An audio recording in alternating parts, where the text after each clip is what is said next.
lived essentially in Pacifica till I was 37 and then been up in the Sacramento area ever since. So about 5 years now. All right. Yeah. Well, you get definitely a lot of nice weather compared to Hey, what us Albertans get. So enjoy. it rained yesterday. Does that count? Rain. Was it a warm, gentle rain? It was, yes, it was 56 degrees and it was more misty rain than actual rain. Well, okay, enough of that. Enough of that nice weather talk. Let's go back up to Canada here and introduce my second community guest. And one thing I love to do when I stream is bring community members on and hear their experiences with either Out of the Park Baseball or today Franchise Hockey Manager 10. And again, getting you guys that are viewing a chance to, associate a face, a voice with the name that you see on Twitch, that you see on YouTube. So for my YouTube audience, for my Twitch audience, always enjoy having community guests on. And it's a big part of my, what do they call that? Your mantra, your goal, your doctrine is to be involved in the community. So that being said, from Eastern, I don't know if it's Northern or Central Ontario, let's bring in, you've seen him on the chat, you've seen him on the hockey broadcast, the one, the only, hard shell to crack, Mr. Boiled Egg. How you doing, Boiled? Oh, you got the lap mute. I pulled the lap. I had to honor the lap tradition here. Hey, everybody. Thank you. Yes, you're coming in really clear. Yeah, we have Boiled Egg here from Timmins, Ontario. I believe it was the Timmins Tornadoes. Was that the OOTP team? Yeah, and then I changed it to the Bangkok Roosters because there's been like 1,000 tornado teams floating around. So I just didn't want to. I want to stand out. I don't want to blend in. Yeah. I see that little tornado symbol, the logo that a lot of teams are using. Is like, oh, there's boiled. Oh no, that's not boiled egg. Oh, there's boiled. Oh no, that's not boiled egg. So yeah, you're right. There are a lot of them around.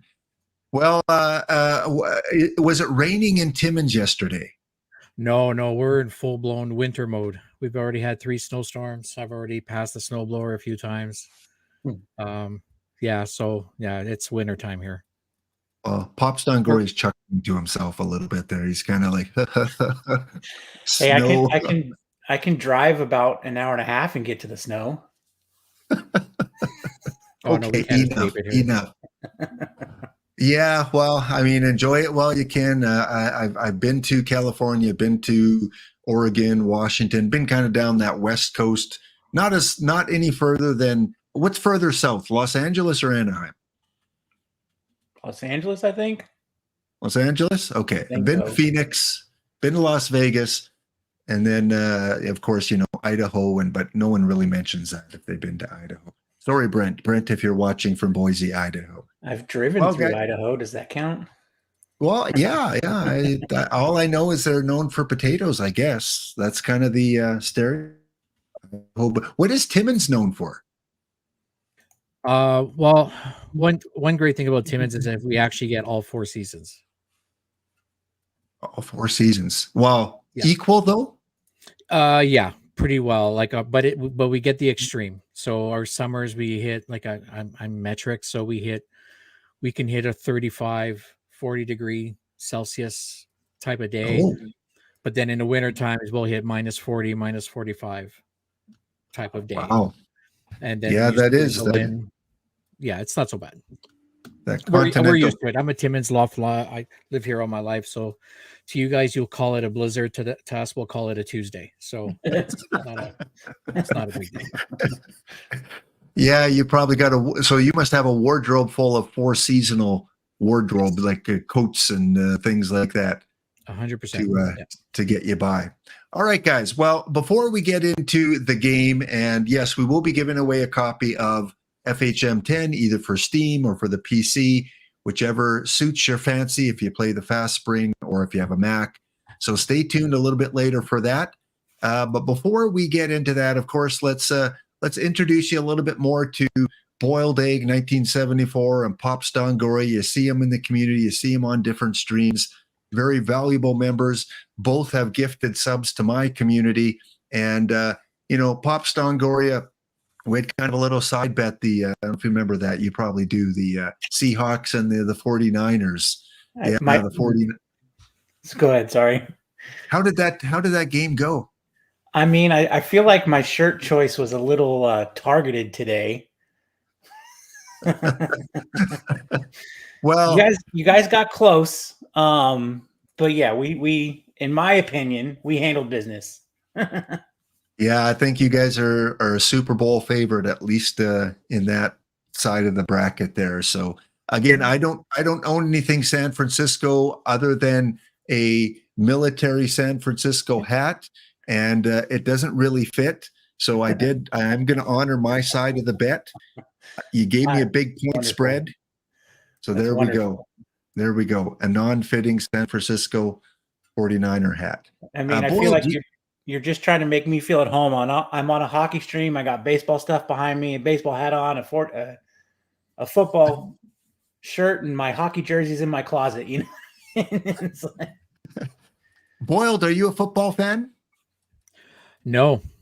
No, I'm you're the wrong person. Like, I mean, I know the sport. I've watched, like, back in the day, I was the Washington football team fan, but back in the 80s. But unfortunately, you'd be hard pressed to convince me to sit through, like, I'll watch CFL before NFL.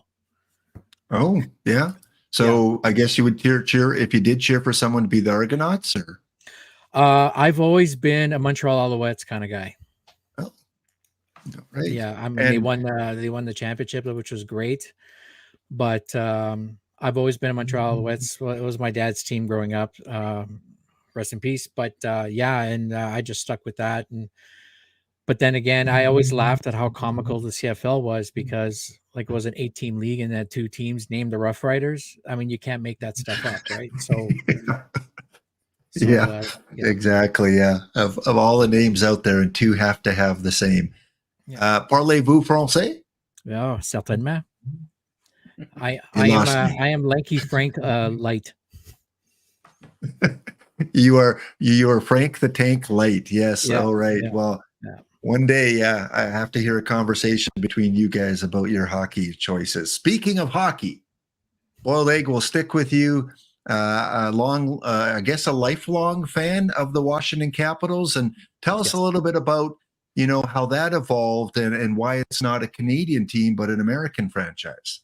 Well, back when I was a kid, my family being French Canadian, Montreal. And for some reason, they always had the game on between Montreal and Washington. And I've always liked the Washington team. When I was a kid, you're always struck by the jerseys, but then I fell in love with some players like Mike Gartner, Don Beaupre, Rod Langway, and although they're known for futility at the beginning of their career of their existence, they're also known for being one of the top 5 teams in the league, only to bow out in the first round to the New York Islanders, unfortunately. So, I've always loved the Capitals. I've always followed their history. Just because they're an American team does not mean they don't have Canadian players. I know there's like a misconception where you can love a certain team based on the nationality of your players, but I find that the NHL Hockey League, much like Major League Baseball, is such a melting pot of nationalities that it doesn't really matter, because at least half the roster is Canadian. Well, now it's kind of shifting, because now it's a lot of Americans, like Washington. Americans, they have more Americans than Canadians at this point on their current roster. But overall, I've always been a lifelong fan. I brainwashed my son to love them as well. When they won the Cup in 2018, it was great. It was a great bonding moment between father and son. Now they're not going to win another Cup again for another 50 years, but I got to have my 1 Cup, so I'm happy. Well, it's a great story. I've always loved the Capitals. The home and away, especially the darker one. the original one that you see here on the left. Always loved that jersey. I thought it was one of the best jerseys in the league, along with the Hartford one, which you're wearing the cap today. You're sporting. So at one time, a Hartford Whaler fan as well. I come from a graphic design background, so I went to school for it, and I was part of a production team, and I've always been a drawn to logos that are simplistic but say so much, like Hartford Whalers. Like I knew that I saw the H right away when a lot of people didn't, because it's the observational sense in me as a graphic designer. And I've always loved minimalistic logos. Like New Jersey Devils is another example. Philadelphia Flyers, simplistic, but it shows so much. You see the P, you see the wing of the Flyers, like the W of the Whalers, the whale, the H. It's and even their heart. And what's kind of funny is that Hartford had a minor league team called the Binghamton Whalers, and all they did is they flipped their logo on the side, and now the W became a B, and it still kept the whole theme. So it was I've always been drawn. I mean, I know their rosters growing up. Hartford, they were kind of like the Winnipeg Jets in the sense that they happened to be in a division when there was some powerhouse teams that they never had a chance to succeed. Right. They were blessed with cursed, I could say, of being in the wrong division at the wrong time. Yeah, I agree. And they drafted, I think it was Chris Pronger, second overall during a draft, and so he was on the team. Brendan Shanahan. Ron Francis was there. And you're right. They were against, the Quebec Nordiques when they, were pretty good, and the Montreal Canadiens and the Boston Bruins. So yeah, unfortunate that they didn't get to, hoist that cup. But like you said, that experience with your son, Washington hoisting the cup, must have put a big smile on your face after all these years and watching these guys. Do you have a favorite Washington goalie? I've always liked the goalies. That's always been my favorite positional player. How about you? Is there a favorite goalie that stands out? Don Beaupre, all the way through. I loved him in Minnesota, but I loved him more when he was with the Caps. I have a signed jersey of him. He wasn't top notch in terms of statistics or anything like that. For me, I'm an old school 90s Don Beaupre, and then Mike Liut when he played for Washington. Jim Carrey for that 1 year. My son is Olaf Kolzig all the way through. I love Kolzig as well, but he's a Kolzig guy. I'm a Beaupre guy. But my favorite player of all time has always been Dale Hunter for forwards, and Dino Ciccarelli. Oh yeah. Dino Ciccarelli. You must have liked guys like Pat Verbeek too. The gritty. Well, they were power forwards before they coined the term, right? Well, not Ciccarelli, but more Pat Verbeek. Even Brendan Shanahan, I think he laid down or John LeClair. They were the original power forwards back in the. Dale Hunter was a power forward. Tim Kerr. Tim Kerr. I think doesn't he still hold a record for power play goals in a season? Like this, Philadelphia in those times were really scary. They always think of the Broad Street Bullies back in the 70s, but even the 90s and 80s, Philly was pretty. I say intimidating. Yeah, for sure. And half of the goals Tim Kerr scored were off his butt. And Brian Propp, another one that, was a big mainstay for Philadelphia. So, yeah, I love bringing up the memories of me growing up in the 80s and late 70s and the old uniforms and the goalie masks and just so much we could talk about and maybe on a future goalies actually had to use skill to stop a puck and not just drop on their knees, right? So Yeah, exactly. Yeah, they didn't have the oversized pads and equipment. So, yeah. All right, Pops Longoria, a little bit about your love. Of course, we know from your chatting on streams that you are a big San Jose fan. So, tell us a little bit about your history in hockey and how that kind of evolved over time. Well, the Sharks came into existence when I was 9. So it was more of like oh, that's cool. We have a hockey team, and as a 9-year-old, right, like the Sharks' first ever draft pick was Pat Falloon. So I thought Pat Falloon was the greatest player ever and was really mad when they traded him. well, I think in 95, 96, somewhere in there. But that's also kind of when you start to more understand hockey and everything. And then, yeah, I guess it's a little weird being a fan of a team that's always successful but never reaches the top, you know. So, Patrick Marleau, easily my favorite player ever, Mr. Shark. Sad to see him go, but man, what a career! If you're a goalie guy, Yevgeny Nabokov is my favorite Sharks goalie ever, and probably my favorite goalie ever. We would, whenever we would go to games, it was awesome when he'd make a big save, and the whole stadium's, you know, chanting "Nabby, Nabby." So, yeah, it's a little different because, you know, I'm a baseball player. I grew up playing baseball and everything, so I've never actually played, and there's still rules that I don't understand. But you know, hey, uh, when it's 56 degrees in December, you know, you take what you can get, and you go to the hockey rink and sit there, and you're cold because you forgot to wear a sweater, but you know, cheer them all the same. Yeah. And they've had some really good runs, you know, being a Yep. really new team.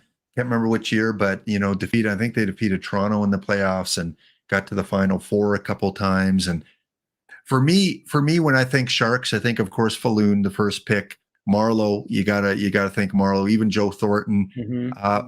Goalie wise, I think the guy I remember the most is Arthur Urbe. You remember Arthur Urbe? Yep. Yeah, he was. I think he was our first goalie, right? We got him in '91. Yeah. And again, to me, that's like, I do think of him, but because I was 9 and that's my first real introduction to hockey, and I don't know a lot, you're probably a little bit more inclined to follow the forwards who do the scoring and everything, you know. And I believe Urbe's actually been our hockey coach a few different times. I know he's been involved with the organization some. And he was good. With my memory, when he was a Shark, he was good. But for people who are even newer to the NHL than me, the entry draft used to be terrible, right? Like the expansion teams did not get what the Vegas Golden Knights got, what the Kraken got. Like the Sharks were bad.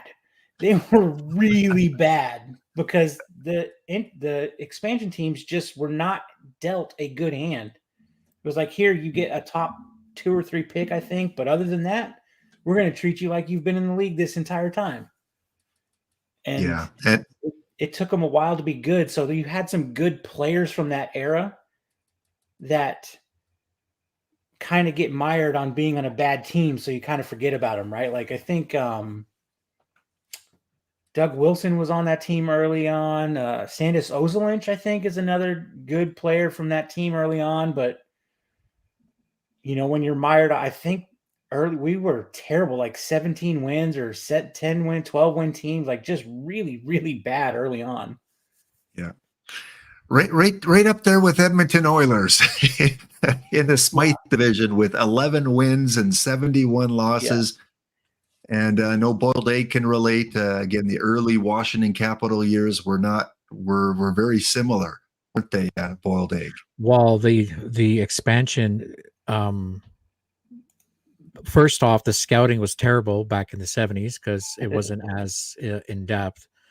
We ended up, I always see we like as if I was on the team, but my team always ended up drafting leftovers from, like, you know, and it seemed like it always been that way for every expansion team. They always grab the ones that are not quote unquote wanted. Now with Vegas and the Kraken, it's just they get the ones that quote unquote cannot be afforded because they have a contract limit or they couldn't afford them. Yeah, Washington was brutal in 1974-75. That season was, I still remember the story when they won. They were mired in like a 30-game losing streak, and they beat the California Golden Seals for their first win, a road win. It's because they already broke a record for futility, and they actually grabbed a garbage can from the from the Golden Seals arena and paraded it around the ice like a Stanley Cup. And brought it into their dressing room and treated it like it was their own first Stanley Cup win. And it's these little stories that kind of kind of add to the mystique of hockey. Like if you even like, because technically the San Jose Sharks are were the California Golden Seals of the San Jose area, right? Because like their third jerseys, their throwbacks were the Seals. Yep. And the storyline behind that, I think there's a movie on YouTube about the history of the Seals. You got to check it out. It's as crazy as, because it was the same owner as the Oakland A's back in the day, and he made them paint their skates white to match baseball players, and it was crazy. It was awesome. It was crazy. They even had strippers skate on the ice to draw fans, like streakers. I've always loved the lore of some teams, like even if even the original 6 teams, like the Montreal teams, is I'm not a Montreal fan by any stretch, but some stories back in the day, it kind of makes, well, every sport has that those legends, those urban legends. So losing the cup, breaking the cup, all those kind of stories with the Stanley Cup. And reflecting on Washington back in that 74-75 year, like I said, 8 wins. I mean, look at that goal differential, minus 265 goal differential. I mean, if we look at their 8 wins, they beat Detroit once, they beat Pittsburgh once, they had a good, the California Golden Seals, like you said, they beat them twice. So, and then Toronto, they beat once. So, yeah. So what you're saying is it's the Capitals' fault the Seals had to move to Cleveland and then fold, right? Yep. Well, and they merged with the Minnesota North Stars, but for Washington, they still hold a record for most goals against in a season, 446. There's a defenseman on Washington's roster, Mickelson, still holds the league record for the worst plus minus. Minus, I think, is 82. He's been on the ice with 82 goals against him. It's quite it's pretty comical. Yeah, see, Bill Mickelson, and he's a minus 82, and it's like it's incredible. And their number 1 pick was Greg Jolly. That was their number 1 pick. Oh no! And look how well he did. Yeah. Minus 68 for this is like video game numbers when you're trying to tank a system. Like, it's just crazy. I didn't realize all these guys. But a lot of expansion teams ruined a lot of careers because, like, we had Ron Lowe, like the Golden Seals had Jill Meloche. He's one of the best goalies that never win a trophy. And it's too bad because look at those goals against average. They're so inflated, but half the time it's not even their fault. It's just it's that bad of a team. Yeah. And then when I look at their road record, I think they only had 1 win on the road. So they're 1-39. What a season. Well, guys, we have a break coming up here, and then we're going to get into FHM. We will give away a copy a little bit later. So hang around, crew. We'll be back in 2 minutes' time.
right. We are back after the commercial break. I did start the giveaway. The giveaway is now underway. If you want a chance to win a copy of FHM 10 for your PC, for your Mac, for Steam, just put ticket or enter into the chat, enter, ticket.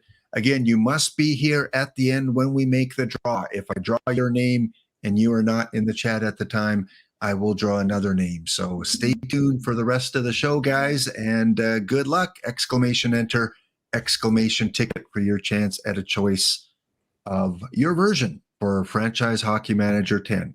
All right, speaking of that, let's bring, if you're just joining, we've got Boiled Egg in 1974 and Pops Dongoria. You might be familiar with them from some OOTP chats here. Great to have them on the show. And before we get into Franchise Hockey Manager, because this is kind of like a sister game to Out of the Park Baseball, maybe in just 2 minutes, Pops Dongoria, tell us a little bit about your history with Out of the Park Baseball. I want to say I started around 18, 19, somewhere in there. And then I would say pretty much like anybody during the pandemic when there was nothing to do, hey, let's play more video games, right? So I really, really kind of got into it, you'd say around 20. But this is the first year that I've really been trying to do tournaments and get all the streams and everything. And Jeff Steelflex will tell you my pack luck has been really stupid this year. I've got a team that should probably be better than it is, but I don't do the modeling. I'm like you, right? Like I'm much more of a feel person. Does this card feel right? Is it playing well? So I've been in Diamond this year forever. Can't get out of it. I think I got my first PTCS award. Like I, made it far enough this last time. I help run an online league with Jeff Steelflex. So if you see me typing, we're talking about that because we just ran into an issue that we're trying to fix. Oh yeah, no problem. Stream tonight. Yeah, it's an online league. I think Jeff will tell you. I think we have 16 teams right now. We've been doing that for a while. We had to redraft, and now we're on like season 9 of our redraft. So there's that. But yeah, I enjoy pretty much all aspects of it. I try to stay free to play, but I did. Yeah, see, we've 16 teams. We've been around for about 4 years. I did do the Perfect Team Plus because I think that's worth it. And every now and then when they have those sales, it's like, man, I kind of want to do something, but I haven't yet. Yeah. I haven't on some teams. There is one team that I'm not free to play, but it's it is tempting. I know when Perfect Team came out in 19, 20, and 21, I did put not much, less than $100 into Perfect Points each year, just because there's that drive, that right. Inner, you want to do better, you want to improve, and you think by buying more packs that's going to help, and it doesn't work that way all the time. And I mean, I don't begrudge people that pay because to me it's entertainment, right? You spend your money on what you find fun, and if this is what you find fun, good. What you want to spend your money on, fine by me. Yeah, absolutely. It does make it harder to get into Perfect League, but hey, whatever. We still try because it's fun to try. Yeah. All right. Well, Boiled, a little bit about your experience with OOTP. I've been playing games like OOTP. Well, the OOTP franchise I started 2016, but I never really got into the Perfect Team until this year. I've always been I've always ran my own like league, kind of like a franchise hockey manager. Just have my team, just go with the flow, make your drafts, make your whatever. I just trying to find that meta to build that dynasty. But prior to that game, I've always loved games like that, like Front Page Baseball back in the day of pre OOTP. But I tried the Franchise Hockey Manager and I fell in that trap, like Pop said, of I'll put in $50, buy some PPs and see what can. But the puck luck, the puck luck was terrible. And I said, well, I maybe I'll just grind it out, enter some tournaments, watch some streams, get some drop packs, and get that one card that you can flip. And that's how I got the ball rolling. Won a few tournaments, beat Lap in his bounties a couple of times, and you know, and then like I remember, and I'm a self-proclaimed completionist. I don't sell a card even if it's worth a lot. I only sell if I get a duplicate, and I don't know why, because there's no way you're going to be able to collect 100% of all those cards.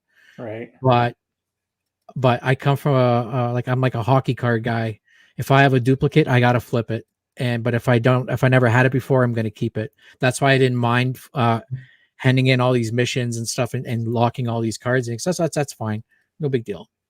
Until I was short cash of PPs, I wanted to buy this one card and I wanted to flip something. I locked it by mistake, and I'm like, well, not by mistake, but yeah. And the community is great. I find that the rivalry is friendly. It's not cutthroat. Right. I'm not a tryhard by any stretch. I know I made it to diamond, and I had my butt handed to me every time. I realized, like I always wanted to make a premium player bleed a little bit, but it never happened. They get bruised, but I'm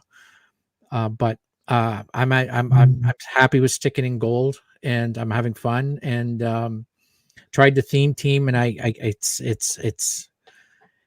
I admire the players who are very invested into the OTP fabric in terms of with Warbot, with his charts and his what does he call them? His spreadsheets, whatever.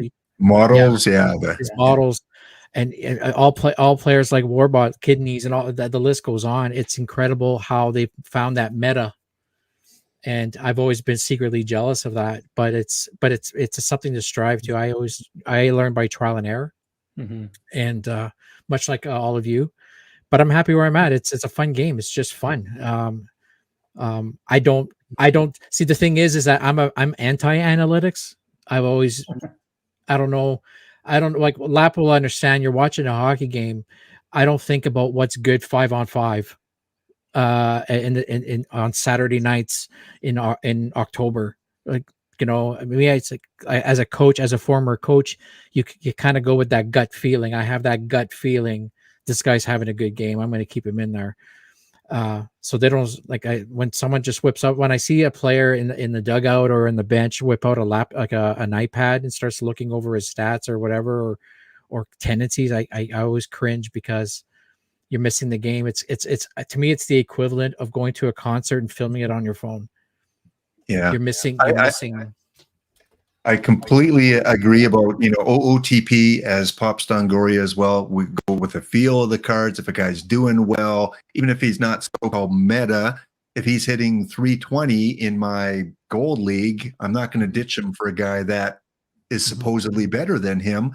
And again, I've always said I just, for some reason, I'm loyal to my players. I have a tough time. You played on my team for 10 seasons. I just can't throw you away.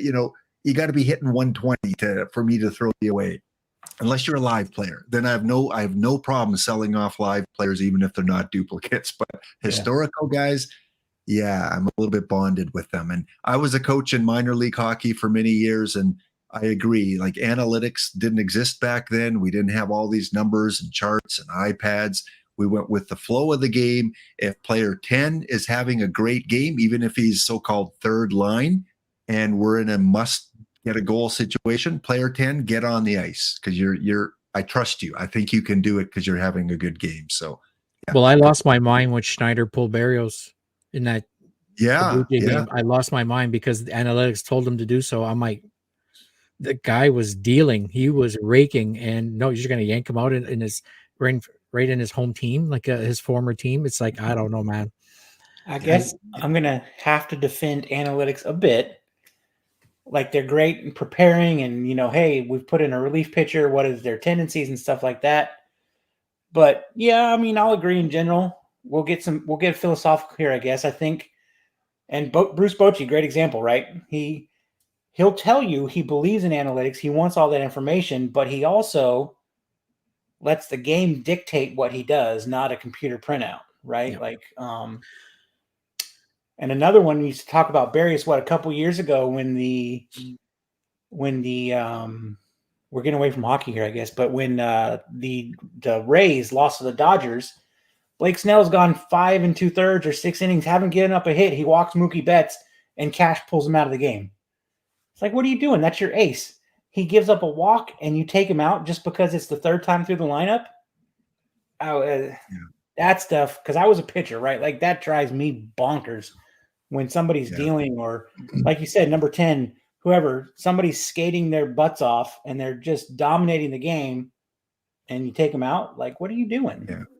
Analytics is good to analyze after the fact, because, like, I'll give you an example. Laptop could be a very good player 5-on-5 against Pops's team, but if I put him against, let's say, Don't Cut the D-Blocks Dragons team, maybe 5-on-5 he's not good against them. So it doesn't paint the whole picture. It paints situational against, like, against Pops, but not against D-Block. So I find analytics has a purpose, but for me, I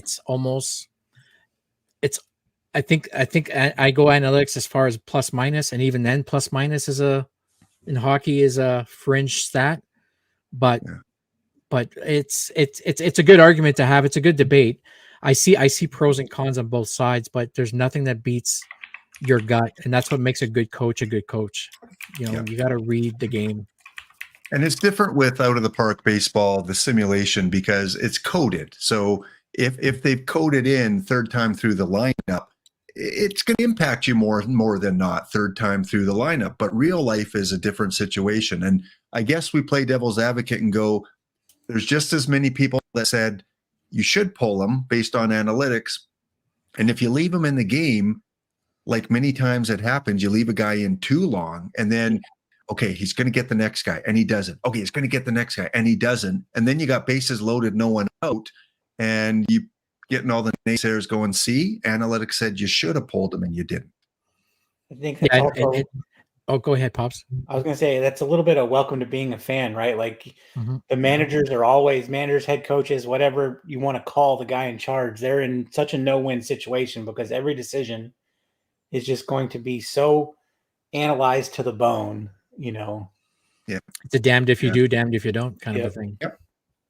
Because if you look on perfect team for baseball, I can have a team full of 100s, but if you're facing off a team of other guys full of 100s, well, they kind of cancel each other out. And now it breaks down to how good is that individual versus left-handed pitching versus. That's why I never look at the 100 in the corner. But I think that's been preached by all.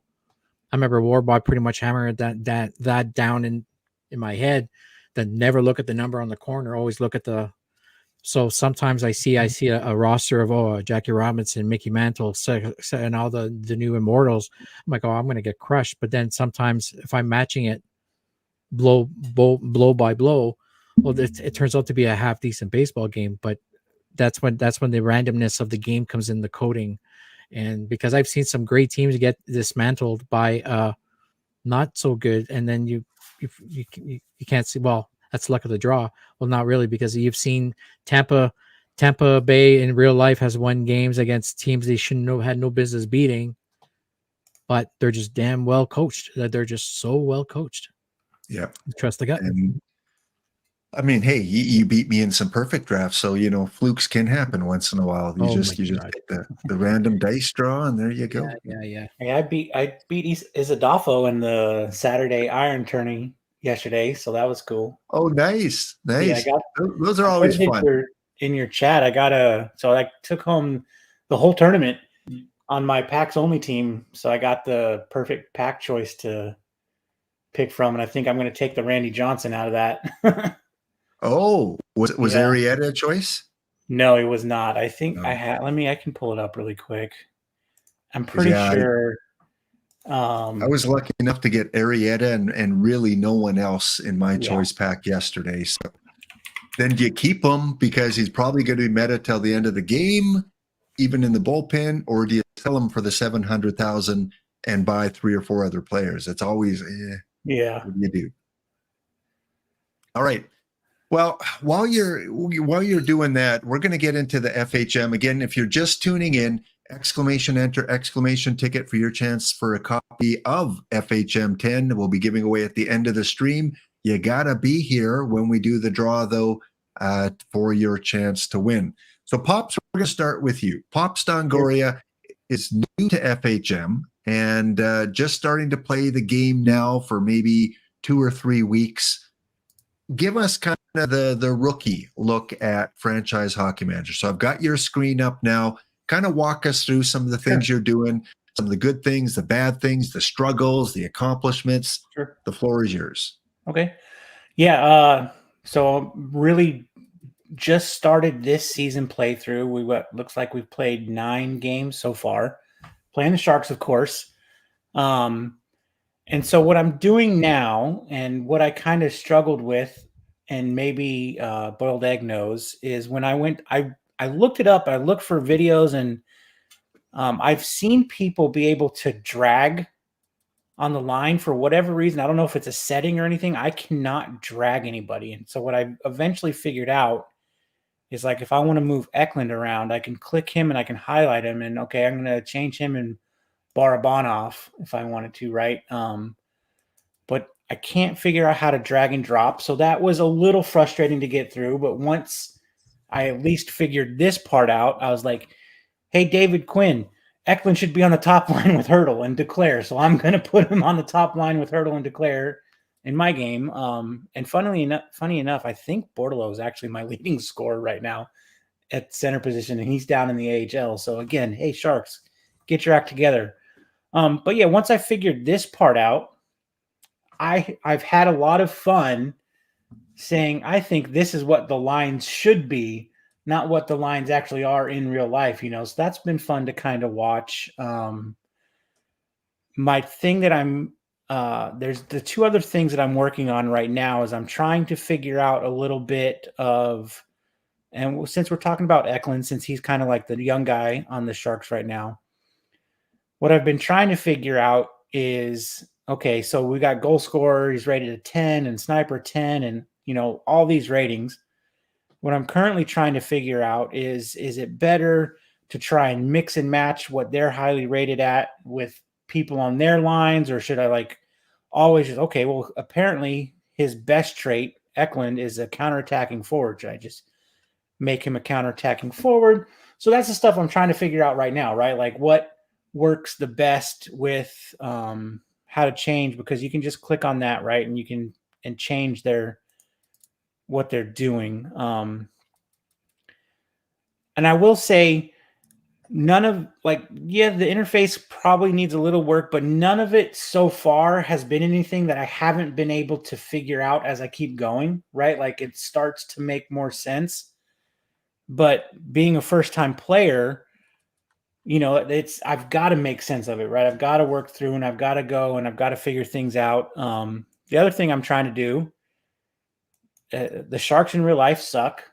Like, we just are bad. We have some bad contracts. So I'm working on trades, right? And as you guys can see, the offer trade, and this is all grayed out. And again, it was a little confusing. I couldn't drag anybody on. So I would trying to trade Couture, because I figure he's probably somebody that can get traded. And this was nice. I like this, right? So I'm on the Ducks, just doing a manual trade. And it says, oh, he's using his no trade clause. So there's the teams that I could trade him to. So that was really nice to see. The one thing that confused me again, and I don't know if this is a setting, if you go to shopping, right? So let me put Couture back up there. And again, this one, at least it has a shop, and I can just hit shop. And I can change what I want. Like in the baseball version, right? Like, I want draft picks for Couture. And let's say I'm in the OTP version. I want draft picks for Logan Webb, right? I'm a Giants fan. You can hit shop now, and you get the offers to come up. There's no way that I've found to start negotiating from here. So I don't know if that's something I'm missing. If I can just oh, well, the Canadians are going to offer me something, and I know that when I was on that other screen, he had invoked his trade clause, right? So that's what I'm currently working through, right? Trying to figure out how to optimize my lines and trying to figure out how to navigate the trade system, because the goal for me right now is get through the season and get as many high draft picks as I possibly can, and then see what I can start doing in the 2024 season. All right. So as a player, as someone new to the game, just like Yeah. OTP, there's many ways you can fast sim, you can watch every game, you can interact. How do you play? How have you been playing throughout the season? I've been alternating between, so you can go to the play and I can go to next week, right? I've been alternating between going to a week and then I'll play a game. Then I'll sim a week and then I'll play a game. Then I'll sim a week and I'll play a game, right? Because it's the same thing. I'm just trying to figure out what's the most fun way for me to do it. And I do like when you play a game, it's kind of fun to watch the dots running around with the puck and everything. And then so that's been fun. And it's trying to balance, all right, I want to have fun and I want to learn, but I also want to like go. You know what I mean? Like I want to get through stuff fast. So that's been fun to do. I haven't so far because I know when you play a game, they're like, oh, you can talk to this guy because he's confused about his role. I haven't tried that yet. I was going to try to pull my goalie, but I couldn't figure out how to do that. So, it's definitely one of those things where I just need to do more of certain things I haven't been able to figure out. Okay. But it's fun either way, right? Simming ahead is fun. Playing a game and watching has been fun. Boiled egg. Any comments about the obstacles that Pop Stongori is facing? The shopping players part. Mhm. Like first off, I just full disclosure. Before, there is no proper way to play this game. Right. Basically, it's you play it how it suits your style, how it suits your preferences and your comfort level. There is no optimal way, because if you don't like to, like for instance, me, I don't like to micromanage a bench, just like I don't like to micromanage OOTP with pitch counts and stuff. But you can hire actual historical coaches that manage it for you, and you could find the coach that fits your style of play, and they can handle all of that for you. There are some times when you see a shop player, let's just say you want to make a trade with your San Jose, you want to make a trade with the Kraken, but your protected list or your contract list is at max. Mm-hmm. You just need to flip someone quick. The shop option is there. I think you can only shop two people a day. So every 2 day, like every day you have a chance to do twice. You can be based on your needs. So your assistant, or depending on how you have your team managed, if your needs are goalie and if you want it to be, okay, I'm shopping this guy, but all I want is goalies, they'll give you that list. Right. There's no negotiating there. This is kind of like a quick flip, kind of like Gotcha. Like what Vancouver did when they flipped some draft picks to get Zadorov, just so you know what I mean. And that's when they flipped Beauvillier just before to clear cap room to get him. So it's kind of like that. Okay. Unfortunately, there are no drag and drop. You are doomed by the right click button. Okay. It's right click everything. Okay. So that's the unfortunate thing. And the most common mistake that OATP people, like players, when they transfer over to FHM, and that's the problem that I've always encountered, is that you still have that OOTP frame of mind where the same features are there, same type of negotiating and stuff like that. The structures are different based on collective bargaining agreements, rights to players, how the minor systems work. I find the NHL and the hockey systems are a lot simpler than the baseball ones. So if you can master the baseball angle of how you bring people up through the organization, you should not have a problem with the National Hockey League's like hierarchy, because you got we don't have AA, AAA, whatever. It's your farm team is the American Hockey League, and then below that is the East Coast Hockey League. And then after that, it's just minors, college, or anything like that, fringe and other fringe leagues across the nation. But the thing one thing that I always tell new people, because I was teaching my son this game as well, is that the unfortunate thing is that there is no tutorial for this game. Just like there's no tutorial, like official tutorial. You can go on YouTube and get one, whatever, but most tutorials that you find online are based on that individual's play style. So in order to immerse yourself in the game, you have to ask yourself, what kind of a role do I want to be down the road? And what can I do like to start to get my feet wet? I always tell players, like I told my son, start off as a GM only. And then, and if you go, I don't know if you want to share screen with me, and well, down the road, I can actually show that. We'll switch over to your screen, and then we'll come back to Pops if he has any questions based on what you go through. Yeah. Because I see a lot of like I find Pops is on par with what win a copy of FHM 10, which was released in early November. Be here for the end of the draw for your chance to win it, but you can put your entry in now. All right. So this is my team, my screen where I have my team, the Washington Capitals, and I go GM only simply because I like the contract and the playing around with the players and determining what my strengths are and where to identify my weaknesses and stuff. Now, in terms of staff, you can hire a head coach. Like I managed to hire John Tortorella. For people who are not hockey fans, this guy's he's a taskmaster. And if you click on him, he's got specific styles on how to motivate players, how to coach prospects and stuff like that, that might suit your play style. So you don't have to micromanage the minutes and stuff like that. So it allows you to immerse yourself, at least on the administrative side. And then you can focus on the coaching side to get used to the game itself. Or if you can do the opposite, you can just be the head coach and let the GM be the AI. He brings in the players and you got to try to make lemonade out of lemons, right? So it's kind of like that. And then if ever you don't like what he likes, well, you can easily go to click on free agents and have your pick of the litter of who you want to hire instead that fits your style, including coaches, general managers, assistant coaches, down to trainers. If you feel like your players are getting injured too much, you can actually filter down, just find trainers and find the trainer that will actually take care of your guys in a much better. Because if you notice that your star player is always getting hurt, it may not always be the player. It might be the trainer that's not rehabbing this guy well enough.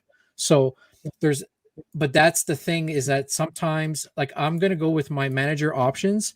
This is my blueprint of what I do for when I control my team. I always have my assistant do the scouting, because scouting in itself is an exercise. Just like OATP, when you're placing your scouts across the country and other countries, sometimes you just want to enjoy how your team is coming together, and you got to trust that your scouts are finding the right people to fulfill, like, to complete your roster. Next is roster moves. Roster moves. I like to do the roster moves if I feel that I have a player that's a blue chip prospect and he's not getting a lot of ice time. Well, I'm going to send him down to the minors where he'll get more ice time for him to get better. And promotions. If I have an injury, I'll decide who comes up. I don't want my coach I don't want my assistant to decide. Transactions, I flip-flop this to assistant or myself, simply because sometimes my assistant will sign someone that I do not like. I think like it's AI, right? Sometimes, and me, I go with my gut. And if my gut says that this player it doesn't fit the DNA of my franchise, I'm going to get him out. I'll end negotiations and you can override. And that's one thing that's great. Just because you set anything to an assistant does not mean you can't go in and just go ahead and do it on yourself. You're not limited. You're not blocked from that capability of doing that action. I like to do the trades and the draft players myself. And even when you draft and you're not sure, you can ask the AI to draft that round for you, and then it goes back to you picking the next round. So it's not so bad. Renewing staff contracts and manage staff. This is what's important. You can hire any staff that you want, but at the end of the day, only you can fire your head coach. You can ask your assistant to backfill all of the assistants, whatever, for you, because like me, I played over the course of 35 years. Well, some coaches will retire, some trainers will retire, et cetera, et cetera. Your assistant will hire them for you without you doing all the legwork to bring someone in. So you can always you could always draft it yourself, or you can always rely on your assistant to do it. Manage jersey numbers. At the end of the day, it doesn't seem like much, but what's really fun about this game is that if you don't give the player the number that they want, they get upset. Yeah, I just had that. Geno Smith and somebody else like wanted to trade number, and I was like, yeah, whatever, I don't care. Well, they get mad because maybe that's their number growing up, right? And now it lowers their mojo. So now you have to pay. Now you have to go in the finances to kind of offset the team morale, to offset that misery, because some prima donnas really want that number 3 and then lastly is the financial settings. And the financial settings is what really players, I find players of this game tend to struggle on, because you don't know what's a good contract, what's a bad contract. You don't know, should I keep this guy? Should I trade him? When should I flip someone? When should I upgrade my arena? When should I should I put extra money in my scouting? Should I put extra money on my team morale? Or should I put money on marketing just to bring more people to the stands, to bring up salary?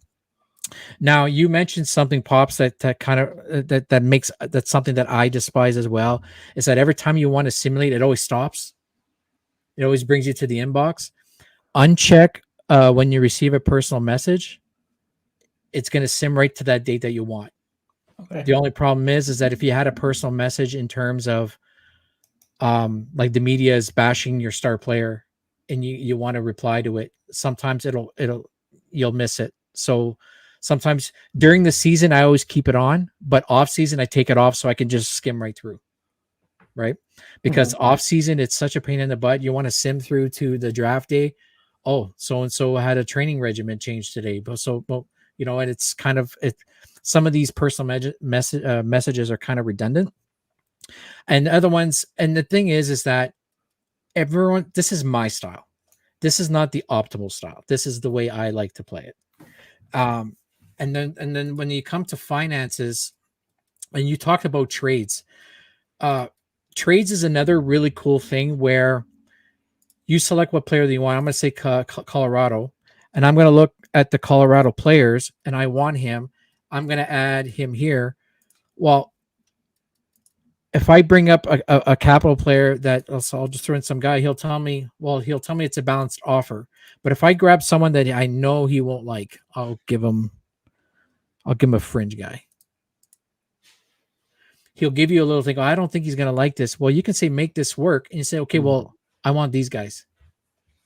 And that's when you say, no way, Jose, I'm not giving you my guys. Right. So you can throw in, right. You can throw in a draft pick. You can add some rights to players that you couldn't sign because they're overseas or something like that. Mm-hmm.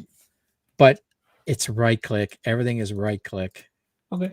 Right. And if you accidentally double click on this, like on this guy, it'll bring up his profile, and you can only remove it. Wow. That's a feature that I find that there should be a drag and drop. I think it'll save you a lot of clicking. But it's an adjustment, right? Since you're on there, Boyle Big, we always, when we play games, almost every single game, you can cheese the AI. You can get that star player by throwing in 4 or 5 scrubs. How do you find the trade engine so far with FHM 10? It's almost impossible to cheese the system because there's a couple of factors. When you go to your roster, you have a contracts list, and on the bottom here, you have a number of players you can have under contract. It's 47, like it's 50, and then you got people you can have under your protected list. Some some trades will not go through because they have too many contracts. So you can't just throw 3 scrubs if they have too many contracts. I found a way to cheese the system. Yeah. Let's just say I have, like, this is my roster that I traded for and I built from scratch. I drafted Pasternak for my team. Let's just say I have a player that's up there in age. So I'll say Joel Armia. Well, usually the prime age to trade someone on your franchise, that's kind of is when you see their potential start to drop. So if their potential starts to drop to like 3, below 3, and they're between of ages of 28 and 31, you can just right click and just put them on the trade block and then let it cook. You'll notice that, and then you'll get some trade requests from some teams, but there's always that one desperate team. Right. That is how I landed William Nylander. I had put a goalie. I had like a ton of goalies. I forget who it was, but I just put him on the trading block because he was starting to, right. The potential can still go up, but it doesn't go up as much at an older age as it does as a younger age.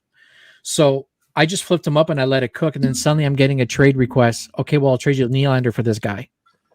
But before that, he was sending you all these fringe guys. I'll send you this guy. And you keep rejecting it. And the closer you get to the trading deadline, that's when the desperation comes in. Oh, I'll give you Nylander, some 19-year-old kid.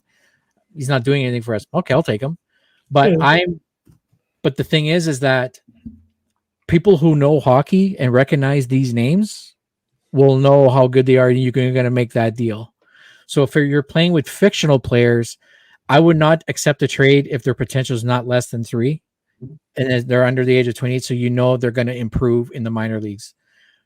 The only time I would take someone older than 28 is if you're going for a Stanley Cup run, and it's kind of like basically a rental player.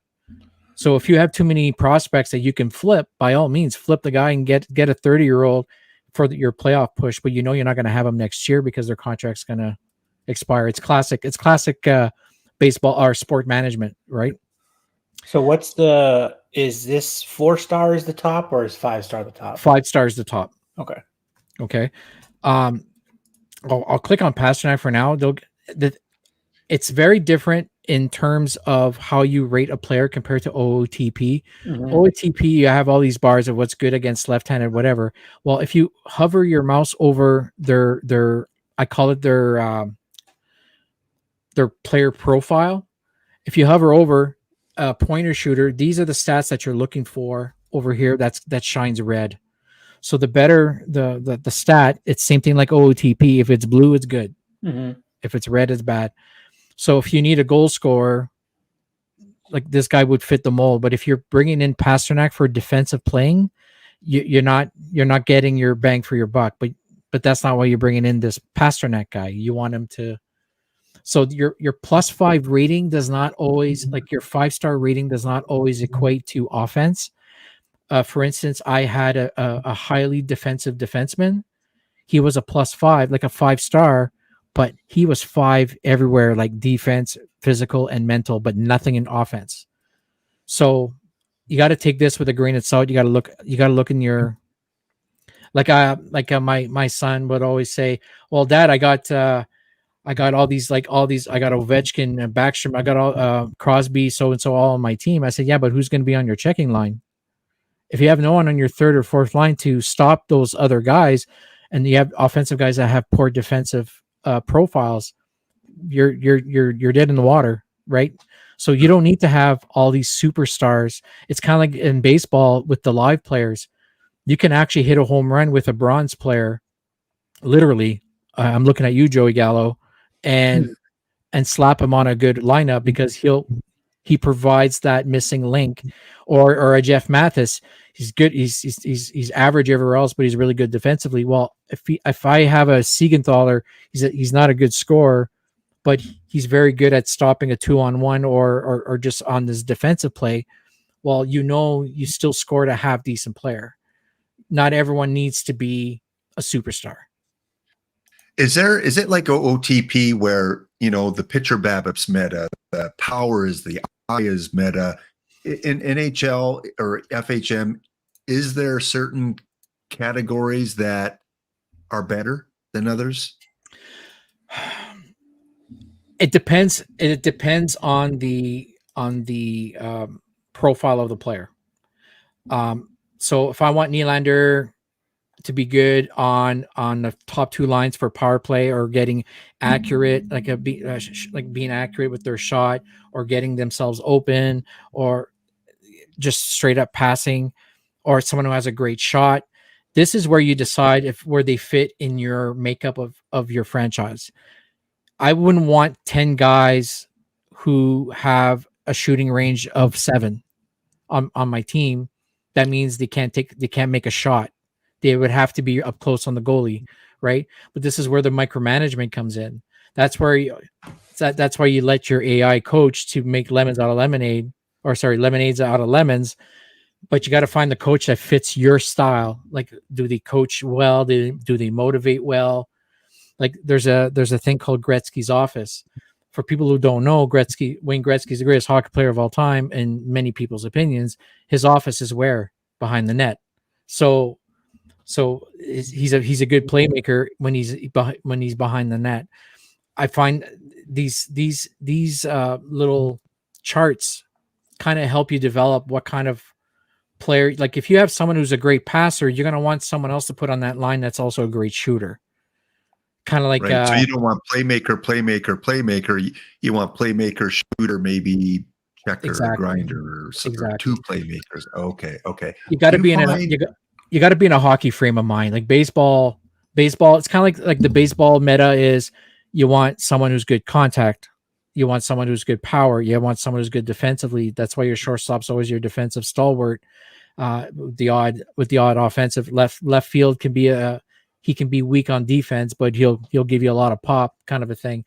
It's the same thing with hockey, where when it's lines of players, you can have an enforcer, a setup guy, and a shooter on the same line, and it'll have good cohesiveness because no one will try to hurt them because the enforcer is going to protect them. But then you'll also have a good passer to your shooter and to score that timely goal that you need at any given time. All right. So last question, then we got to take a break, and then we'll come back for our last segment. You played many years of Sims. How do you find the player regression? Is it always at a certain age? Is it dependent on the player? When do they start getting bad? Well, the great thing about NHL hockey is that when you start the season, you can decide. When you create your season, you select your player, you can decide when the regression begins. You can actually edit when the players start to improve. So like, actually I can go to the start screen and I can actually start one right now. Test. Whoops. It would help if I learn how to spell.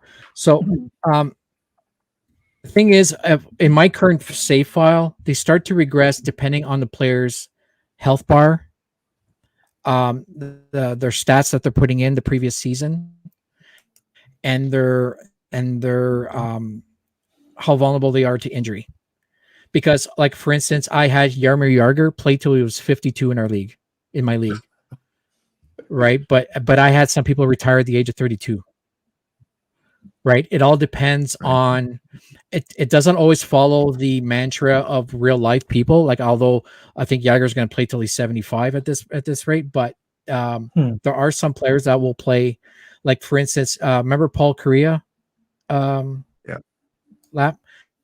Yeah, and Chris Chelios. He had to retire early because of his concussions. Well, here he ended up playing till he ended up like not Chris Chelios. Paul Kariya ended up playing till he was 38 in my league. Right. So it doesn't always mimic real life scenarios. Like when a player unfortunately passes away in real life, well, they don't honor that here. And I'm glad, because it allows you to enjoy their, what could have been. Like, I had some players start regressing at age 25. So it all depends on the individual makeup of that player. But I'll let this load up during the break. Yeah. We'll be back in 2 minutes, and we'll finish off the show today. Stay tuned. And again, !enter, !ticket for your chance for a win a copy of the game. Back in 2 minutes time.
All right, we are back with Pops and with Boiled Egg here for our last segment here, about 20 minutes before we make our draw.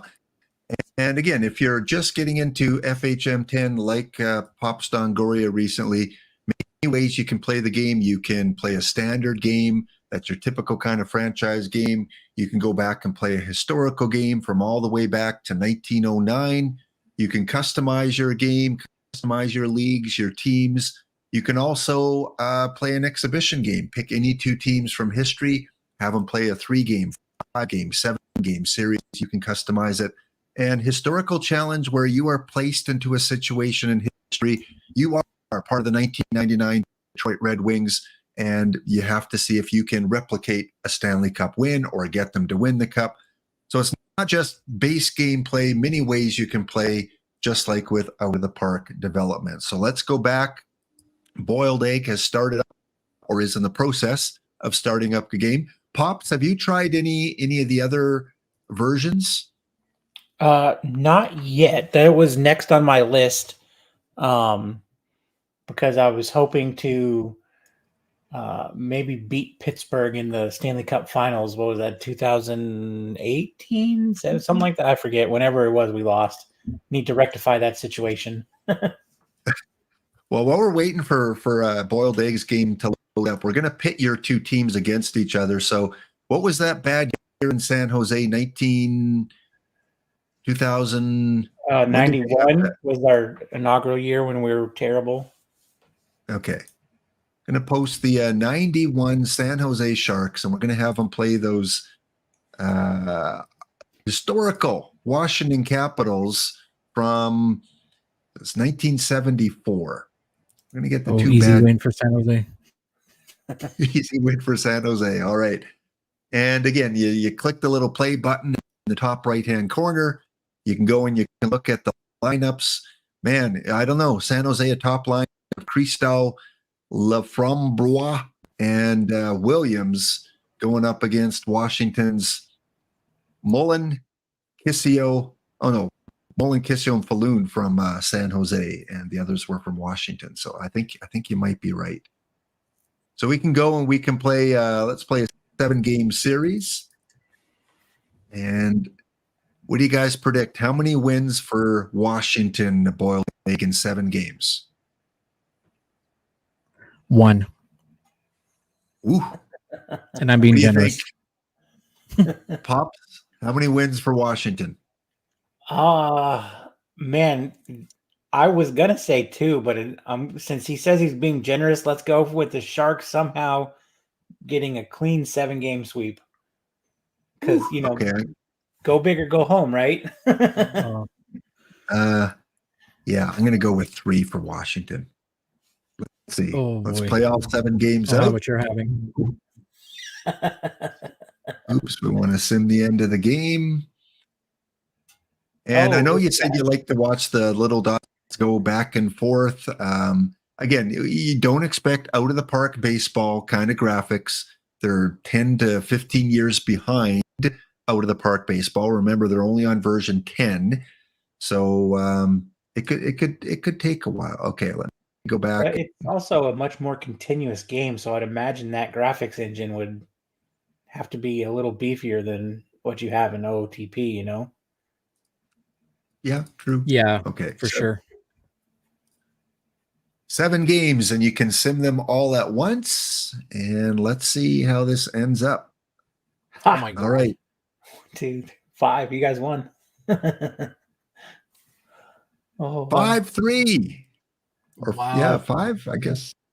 Oh, I guess we God. must have played. we were bad too, man. We were bad too. Oh my God. Couple shutouts there. 6-0 for San Jose. Now you'll Arthur- see one thing you'll see. Actually, you want to stay on that screen. If you scroll down, like just look at any box score.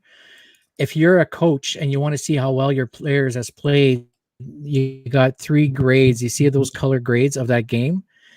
You got your offensive rating, a defensive rating, and an overall rating. So if ever you want to see, they don't have hot and cold like baseball has. Only goalies have a hot and cold metric in this game. So if ever you look at a goalie's name in a roster, you'll see an H and a number. That's the hotness factor. So you can go up to a hotness factor of 5 or a cold factor of 5. So if you're not sure if your player is hot or not, always look at the previous box score, and you can have a pretty good idea of how well players are playing based on that game alone. Although there are streaks, sometimes they don't carry from game to game. It all depends on line chemistry. So Kelly Kidzio, according to this, had a hell of a game. Peter Laplin, hell of a game based because they're in blue. Yeah. And that changes Correct. game by game. Okay. Excellent. All and then right. you can see And- how much time and you can also see how much time they spent on the ice. So if ever you don't like as a coach, okay, well, he did so well, but he only played like 6 minutes of that game. Well, you can up their ice time next game, see what they can do with that. If you are managing a coach, if you are a coach, like if you are some players that like to manage, like to coach your team, this is a good metric to figure out what's good or what's not. That's why they have a preseason, and you can test out all these line combinations to see what best suits your team going forward over the course, because it's an 82 game season, and you can actually see how good they are in the face-off circle, just how many hits they take, their plus minus, like how many times have they been scored on, and you can actually develop. And there's also a section of your game and another menu I can show later, what type of players would be good in a certain line in terms of chemistry. And Washington won 4 of the 7 games, and I think it was because of Ron Lowe. Here's a game he had 22 shots against, 4 goals against, and Jeff Hackett, 706 save percentage. So you guys were bad. Oh my You God. were Yeah, bad. that's horrible. We Oh, got a question man. from Commando. Says, I'm not a super hockey fan, but do they rely on stats as much as baseball? They do, in a sense, like a setting. There's the default setting when you create a season is that the previous season's stats count for 40% of the development of your player the following season, or Okay. how good they'll be the following season. So Okay. if you take like Sidney Crosby and you bury him fourth line, well, Yeah. 40% of that stat will be carried over because there's a lot of factors, right? Age, their stats,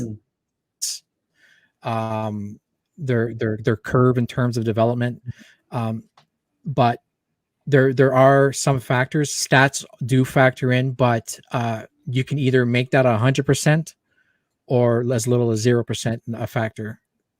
But but that's the great thing is about this league is that you can, well, I'm pretty sure you could do that with OOT, but you can pretty much set any parameters you want when you set up a league. And this is another example. You can actually have stats drive the development of your player. Well, I just simmed a few more games, and you Like, guys you know were what? at least equally really. Capitals 1 extra win in these like 23 games simmed. Capitals won 12, San Jose won 11. So We were really Yeah. bad. you were bad. All right, are you at your game all? Oh, still working on. That's one thing I noticed about Yep. FHM is sometimes the load time does take a while, and that used to happen in out of the park baseball too in earlier versions where it would take, a good 5 to 10 minutes. Mind you, computers were not as fast back then. But Boyle, do you play any other versions of the game? Well, I've always played the newest iteration as they come out. I played I've been playing back since like when East Side Hockey Manager came out back in 2004, 2005. I never liked the PlayStation. I mean, you can actually run a franchise and whatever. I used to love to actually play the games, but me, I love the transactional side of it and the business side. Like I still have the original East Side Hockey Manager from like way back in the day, and it's nothing compared to this. This is way more streamlined to what it used to be. Let's see that cover again. Let's see the East Side Hockey Manager. This is the original one. This case. is 2000. Yeah. Oh, this is 2004. Oh, what's the back look like?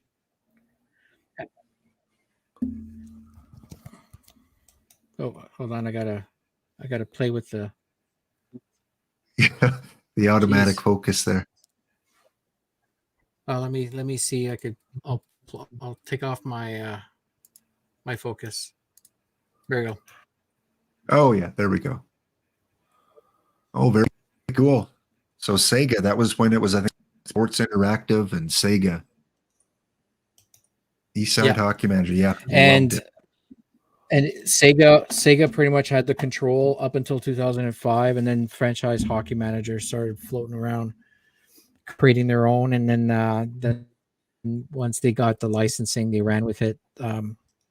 There's bugs. I mean, let's face it. Every game has their bugs, and just like OOTP, Well, let's we address- have separate eras of. Let's address that, because that's something I kind of wanted to focus on, is the pros and cons.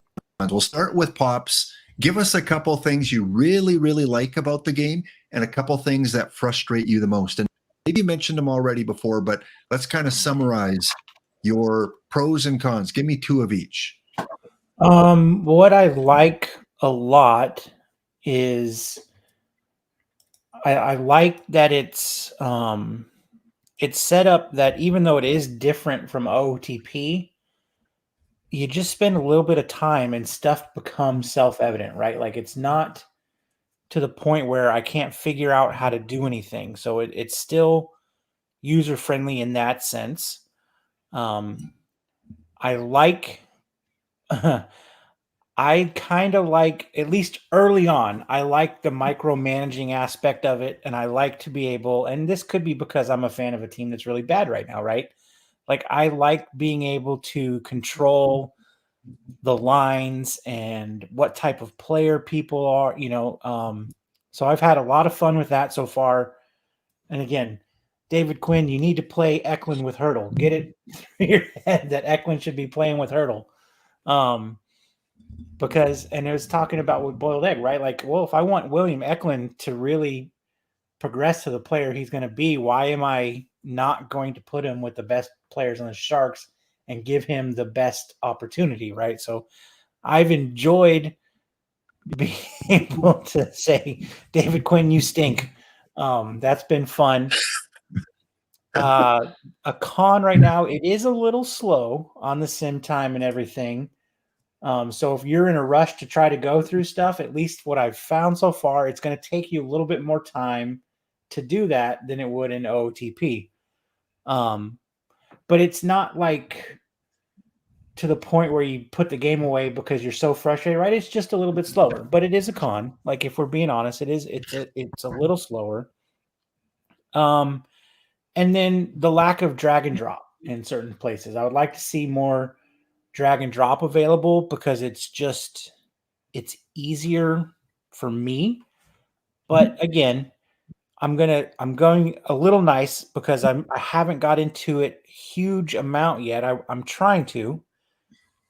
You can still accomplish everything without the drag and drop, but it just would be easier if they could implement that in a few more areas of the game.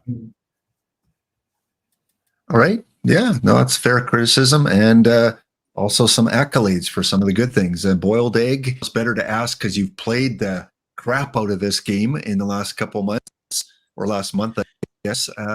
Give us a couple really good positives and then some things that frustrate you.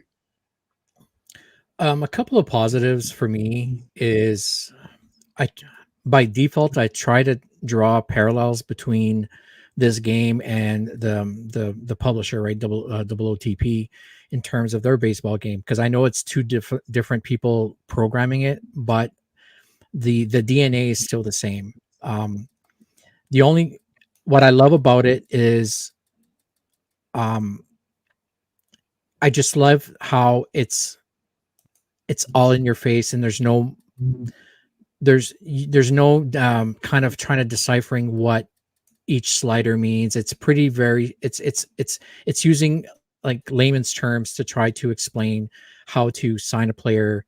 You have too many contracts or anything like that. Even for hockey, your players get, if they get hurt or anything like that, they kind of give you a pretty good timeline. And I find that the user interface for me is not so bad as some people would straight out say. But the thing is, what I like about it is that it's very it's faithful to the history of the game. It pays tribute to the players that played in the past. I love that you can go to the Steam Workshop and download some modifications to add in actual players' faces to the face gen. So, that instead of a generic guy with a helmet on, you can actually bring in like an actual player's profile in there. You can bring in modern logos if you want to update logos of like the minor leagues, because they don't have an agreement to have those minor league logos. So you could install. It's very robust in terms of customization. I love that you can create multiplayer leagues in the sense that we can actually have our own private. You know what Nersha does with his own private league, where you can add us like a plus or minus stat to a player. You can do that. You can actually have your own private league of 20 plus, but you can actually have 32 people have your own league. You pick your franchise and you guys yes, there are mods if you go through Steam. Commando, I'm just answering the question.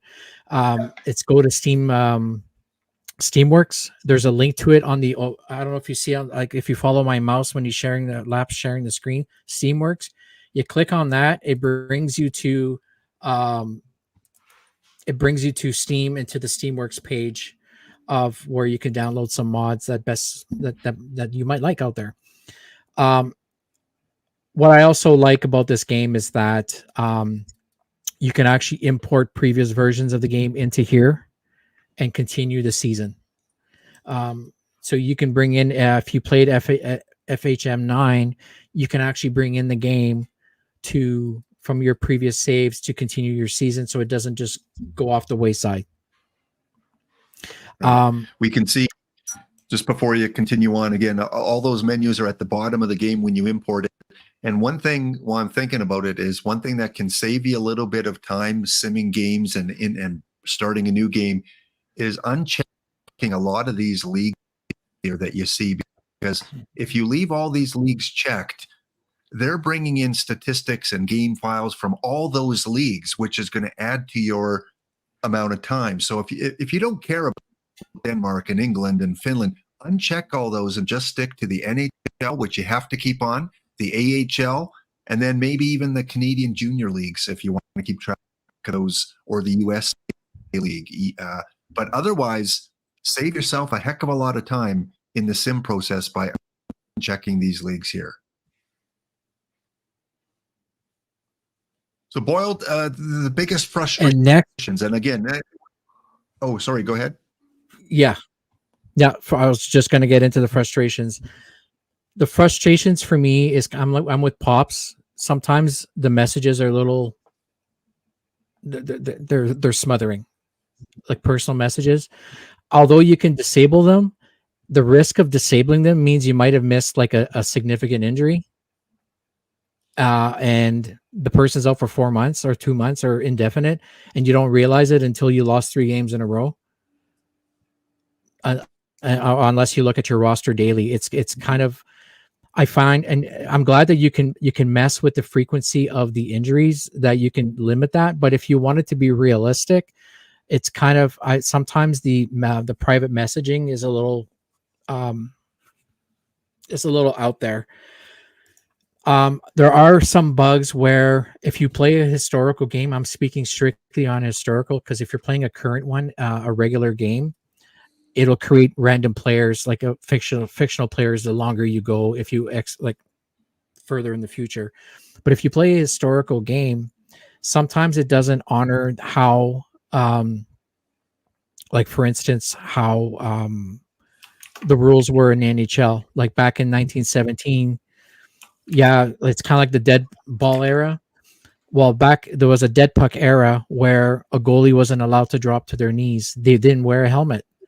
you couldn't pass backwards, and you actually had a rover playing hockey. You actually had a sixth player on the ice. It didn't have that. I find that that type of historical faithfulness to the style. I understand it's a coding thing. You would have to create a second hockey simulation engine within this game to accommodate that. I find that it kind of skews the stats. Like, for instance, also back in the day, they didn't have plus minus. They didn't have an assist back then was one assist. There wasn't, so the stats kind of get inflated. Like, I already have I'm playing with the Montreal Canadiens since 1909. I already have a player that's close to 500 goals, and I'm entering 19 to 22. And Wow. back then, Newsy Lalonde, I don't know if you know that guy, Lap. Not that I'm knocking your age or anything. No, I'm not familiar with that guy. No. Sounds like the opposite of dead ball in hockey. I just find that the generational eras of the game are not as like when you do your Matrix and your what's his face, Babe in the Matrix, you only had one time he had 65 home runs. Well, yeah, I did one. Marcel Dion scored 99 goals in a season, and Mario Lemieux almost had 300 points. So, like, what year? Was in the Marcel Dion was in the 80s, and Lemieux was early 90s. So it was crazy, right? So I find that they didn't find that sweet spot in terms of statistical accuracy. But those are nitpicks. I think that the trading system's is very unfair, because I think you should be allowed to, like what I said, that you can have a coach based on styles. Well, you can hire a general manager based on styles, and you could just be a team owner and try to trade someone. But you should be able to, like, if that player is that GM has a very high bar that says very good in negotiation, then it should be hard to negotiate a trade with that person. But it doesn't matter what bar their level is on. If that part is they're terrible at negotiations, it should be a lot easier to kind of fleece them and get them fired. It's on them to not make that trade. I find that slider kind of makes it irrelevant in terms of signing players. Some players have that ego where, no, I'm better than that, I deserve that, whatever. Okay, so you meet that their requirement, then they'll come back and say, nah, I signed with Detroit for less. Well, I just gave you what you wanted. You didn't give me an explanation, and it's kind of frustrating in terms of that. And I mean, the list is growing by the day in terms, but they're nitpicks. They're not game breaking. The last one is the face generator. The face gen. I feel that either have it or just have a jersey. Don't have a person's face in there if it's not going to be accurate. Like, I had Mike Marson for Washington, the second ever, one of the first African American players played for Washington, and he was white on my team. I drafted Stan Jonathan, Native American, Indigenous, Caucasian.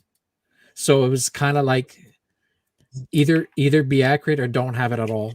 I'd rather just have a jersey, and as I know who this person is, I can honor them my own way, kind of a thing. I don't want to be a social justice warrior. I just want accuracy. That's all it is. And back in the day, the first goalie to wear a goalie mask was Jacques Plante back in the 50s or 40s. Well, if you look at their player card from on that game, they're wearing a goalie mask of today. So it's kind of weird. It kind of threw me off, because back in the day, like in 1920, goalies were wearing toques and caps. Yeah. And, so it was kind of like OTP. Can you change the nationality like you can with the OTP? Like the face gen? If you create a player, yeah. And you can set your own nationality of your GM. But the players that they create, like for instance, you're getting some original players that are coming in, like that was created by the game. They're coming in from countries I've never heard of. You know, like I played a regular game with fictional players, and I had a 5-star guy from the Philippines. I don't even know if they even play hockey there. You know, they probably do. No disrespect to the Philippine hockey community. It's just, you know, but at the end of the day, it doesn't really impact the game itself. I'll draft a 5-star no matter where country you're from. But it's cosmetic and it's more cosmetic than anything. Yeah. All right. Well, take us through. Someone's just opened up the game. They're starting a franchise. Take us through maybe some of the steps here that you would recommend for the best experience.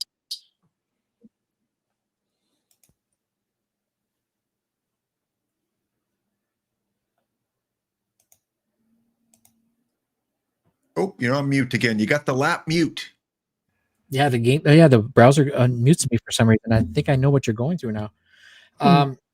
So, yeah. I want to start as San Jose back in 1991, and I want to rebuild that franchise and reshape their history, right? So you get to type in your name. If you have a nickname, you can go ahead and do that as well. Second nationality. If you come from a second country, you can put it there as well. Your country. This is very inconsequential, but the date of birth. If you really want to be a GM for a long time, you kind of want to be as young as possible. You don't want to be a GM at 110 because the game might retire you. There's a good chance. I haven't reached that point yet. I'm GMing Montreal right now, and I'm at age 91. So that the Viagra is working. So now going back to the team, you get to decide what you want to be. Do you want to be a coach, a GM, and a head coach? And then do you want to start unemployed, or do you want to join a team right out of the gate? So I would join San Jose, and I would start off as GM. And here's the reason why. For any new player that comes in and they have to manage the left or the right, it could be very overwhelming because the game is coming at you with menus and clicking and whatever, and you know, if you, at first sight you're looking at the UI and you're saying, oh yeah, I can do this, but then you forgot to check off that one box, and now you've disabled something on your team for the next game, and you just cost your team a loss. Well, if you're not sure about that, just be GM for now. Let your coach take care of it, and then once you feel comfortable and when you simulate a couple of games and you actually play through it, and what's great about that game, when you actually play through it as a GM or even as a coach, you have an assistant coach that tells you, oh, maybe you should stop playing this guy as much throughout the game. You actually have an assistant throughout the game that tells you, well, maybe you should take this guy out, or maybe give him less minutes, kind of a thing. Okay. You could also have the choice of selecting a national team during this time. So if ever you wanted to be a GM of a country that you want to be responsible for the Olympics, World Championships, World Juniors, whatever, I think there was a World Cup of hockey. You can do that, or you can start unemployed, and then countries will actually reach out to you and hire you. Like I got hired by Team Russia to coach their team. And then I remember someone who asked in the chat, okay, well, your talent and your stats and whatever, what's the percentage? This is what it could be in terms of what you want your talent from your stats. Do you want your talent from your weighting? Or do you want your stats weighting? Do you want the stats to be cumulative? Do you want them to remain the same? Stuff like that. And one good thing for new players, always check off cannot be fired. The best way to learn how to play is trial by error, but you can't do trial by error if you get fired 2 seasons in. Because sometimes you're going to make mistakes. I made mistakes. I forgot to sign one free agent of mine, and poof, suddenly Ovechkin wound up with Anaheim. So be careful. So always check off cannot be fired, and then you click OK, and then it's going to ask you, have you ever played a Dungeons and Dragons game where you put in your attributes? You can put in your attributes based on, okay, well, what kind of GM are you? What kind of head coach are you? That's going to determine how good you are in coaching your players. And you can actually have a profile. So you have offensive and non-physical, and you can actually play. Sorry. You could be an easygoing GM. You could be a negotiator that's very good at getting trades, making trades. You could also be a wheeler dealer that makes you even better at making trades. So you select that profile that best suits your needs, and then you But click you can OK. fine tune those, right? You can mix those back and forth. Yes, Like and you then can let's take see. off Okay, one. well, and put another. so if it sets off the profile, you can actually trim it down and add it somewhere else, right? Okay. You get the available points. It just distributes it for you based on a meta that you're trying to fit what mold you're trying to set yourself into. So I'm going to go with balance, and then I'll bring it back to wheeler dealer and click OK, and then it's going to initiate the team, and then it's going to you're automatically going to your franchise. This doesn't take as long as creating the season. Now it's only building the one team, and the crappy thing about the starting at San Jose is that you cannot do the expansion draft. You already get your roster. That's the only crummy thing. I did find a way to be able to draft my own players, but you would have to start unemployed and enter commissioner mode and take over a team as it comes in 1990, and then do the draft from there. But I could show that could be another thing for another stream for another day. And then from here, that's basically, and that's when you can start building your roster, seeing what fits your mold. And we can also break down in the future, breaking down the tabs next time if Lap ever wants me to come back on, and I can actually break it down as how this is constructed and help you just build a strong franchise for years to come. Yeah, that sounds good because, like you said, there's not a lot of strictly tutorial videos out there. It's all someone playing the game, so you're getting their perspective of what they think works the best rather than just that basic, okay, you're new, you haven't played it before. This is what I think is going to be your best path forward. So glad to have both of you guys. This game suffers from a tutorial. It needs one. And when you start a game, it should give you a question, a pop-up screen, say, do you want to be a GM? Do you want to be a coach, or do you want to be both? And then from there, it kind of like, it's like a choose your own adventure. And then it says, okay, well, what do you want? Are you a wheeler dealer? It should not have a window where you have to click on these things, these attributes, if you don't know what they're for. I find that these little pop-up things will help you build your profile of your franchise in a much more cohesive way. Sometimes I put myself in the position of like a Pops or Debog Dragons, and you're going in blind, and well, I'm clicking on this, but what does this mean? And then you find out 3 weeks in of your game, you're like, oh, that's what it meant. Well, you just invested 3 weeks into this franchise that you can't go back on.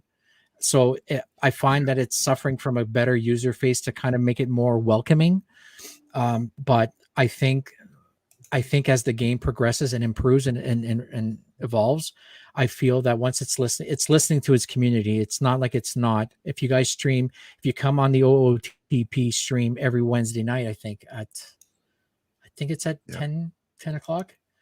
That you're talking to the developers themselves, and you can actually bring it up. And the last stream, they actually said, "Oh, that's a good idea. We'll bring it in the next patch." So if there is something that's bothering you, you can actually reach out to them in the stream. You can reach out to them in Facebook. They have a group on Twitter or X, whatever you want to call it. They are listening and they will help you, but there's some things that they're limited because of terms of game engine. Everyone wants a nice looking game in terms of graphics, but sometimes you need a bigger workforce.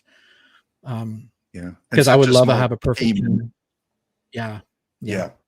Such a small team that these guys work their butt off. They put hours and hours and hours of time into doing what they can, and they can't fix everything right at the beginning. But like you said, they're very open to suggestions. I think they enjoy obviously the questions and the comments on their stream, because again, it's tough for them to break through at such an early age in their development. They need more time. and hopefully they can hire a few more employees down the way, because I'm sure tutorials have been something they've wanted to do, but they just don't have the time. They don't have the team members to do it. So, And remember the any rosters. other, And I was going to yeah, say, even the and- rosters are built by hand because they don't have an Yeah. agreement with the Yeah. NHLPA to just or NHL to bring in these rosters as they come in. Like next year, they have to punch them all in by hand.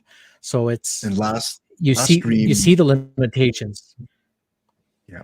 last stream they said that was one of their big accomplishments, was bringing back those early 1909 and beyond, and you can just imagine the amount of time to do the research and find the players and put in the attributes, and so there's only so much they can do with the team that they have. And I do think, looking at this version compared to the last version, I can see the improvement. It's not like EA Sports says sometimes just it's new rosters and that's pretty much it. Yeah.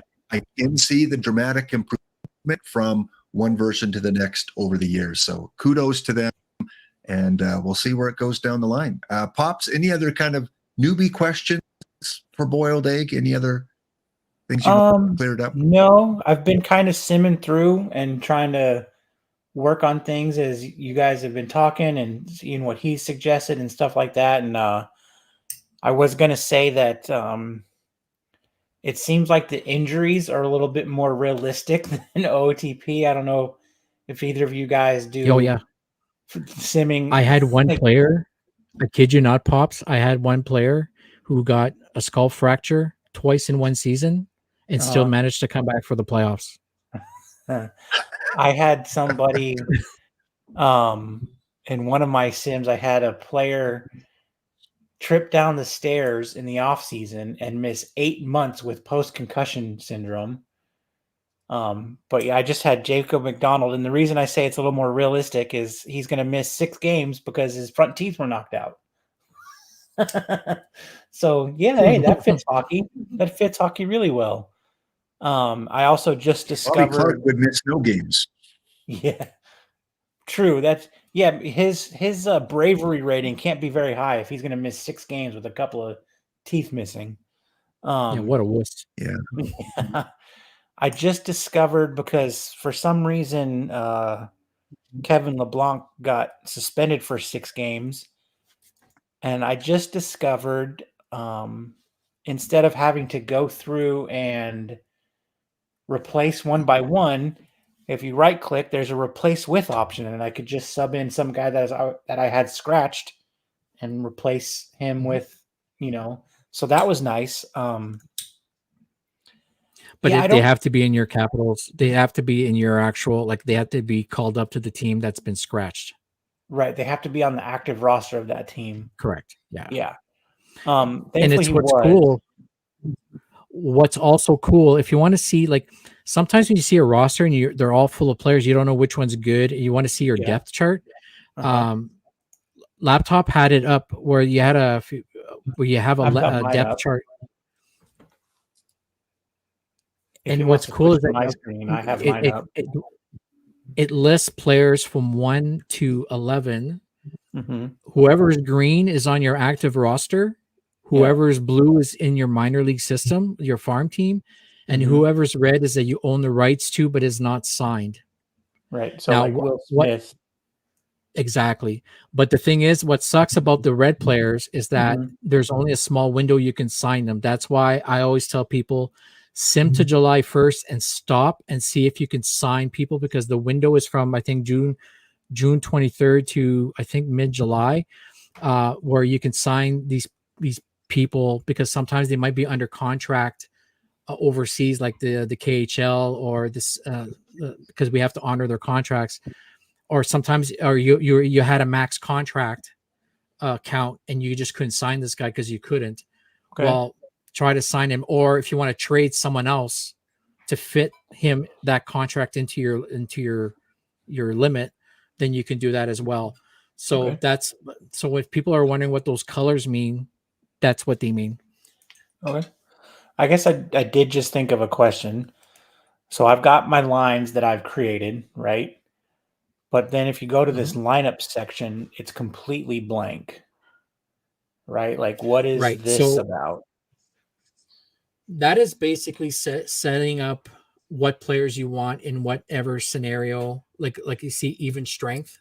Mm-hmm. So this is everyone who you want on even strength to be placed on that lineup. Okay. I think there you could drag and drop. I'm not quite. Let me double check here. Doesn't look like it.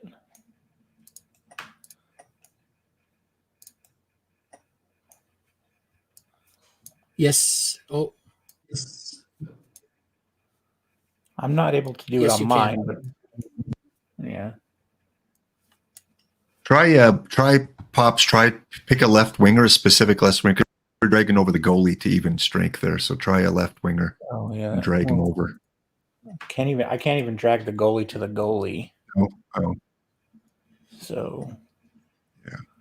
yeah, like I'm clicking on Geno Smith and I can't drag and drop, but if I highlight him, yeah, I can move him essentially wherever I want. Look, can I make him a goalie? okay. Nope, can't make him a goalie.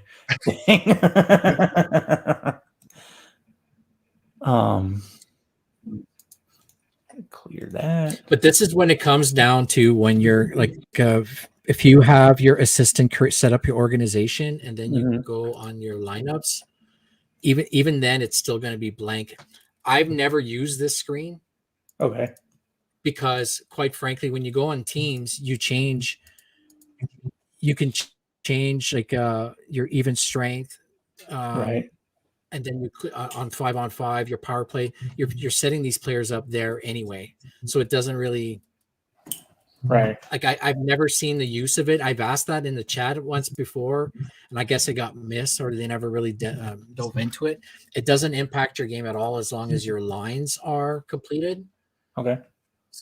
So you're. How about the ice time? You change the ice time? I do. You do? Like if you know your fourth line is like right now. What's that? Go ahead. No, I think I know what you. So if my fourth line was better than what it is, I wouldn't need my top line to play 20 plus minutes, and I could reduce and adjust accordingly, right?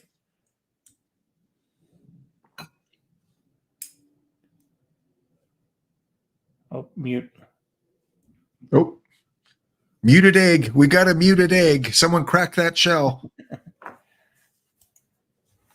Oh, sorry. Technically, you can actually bench.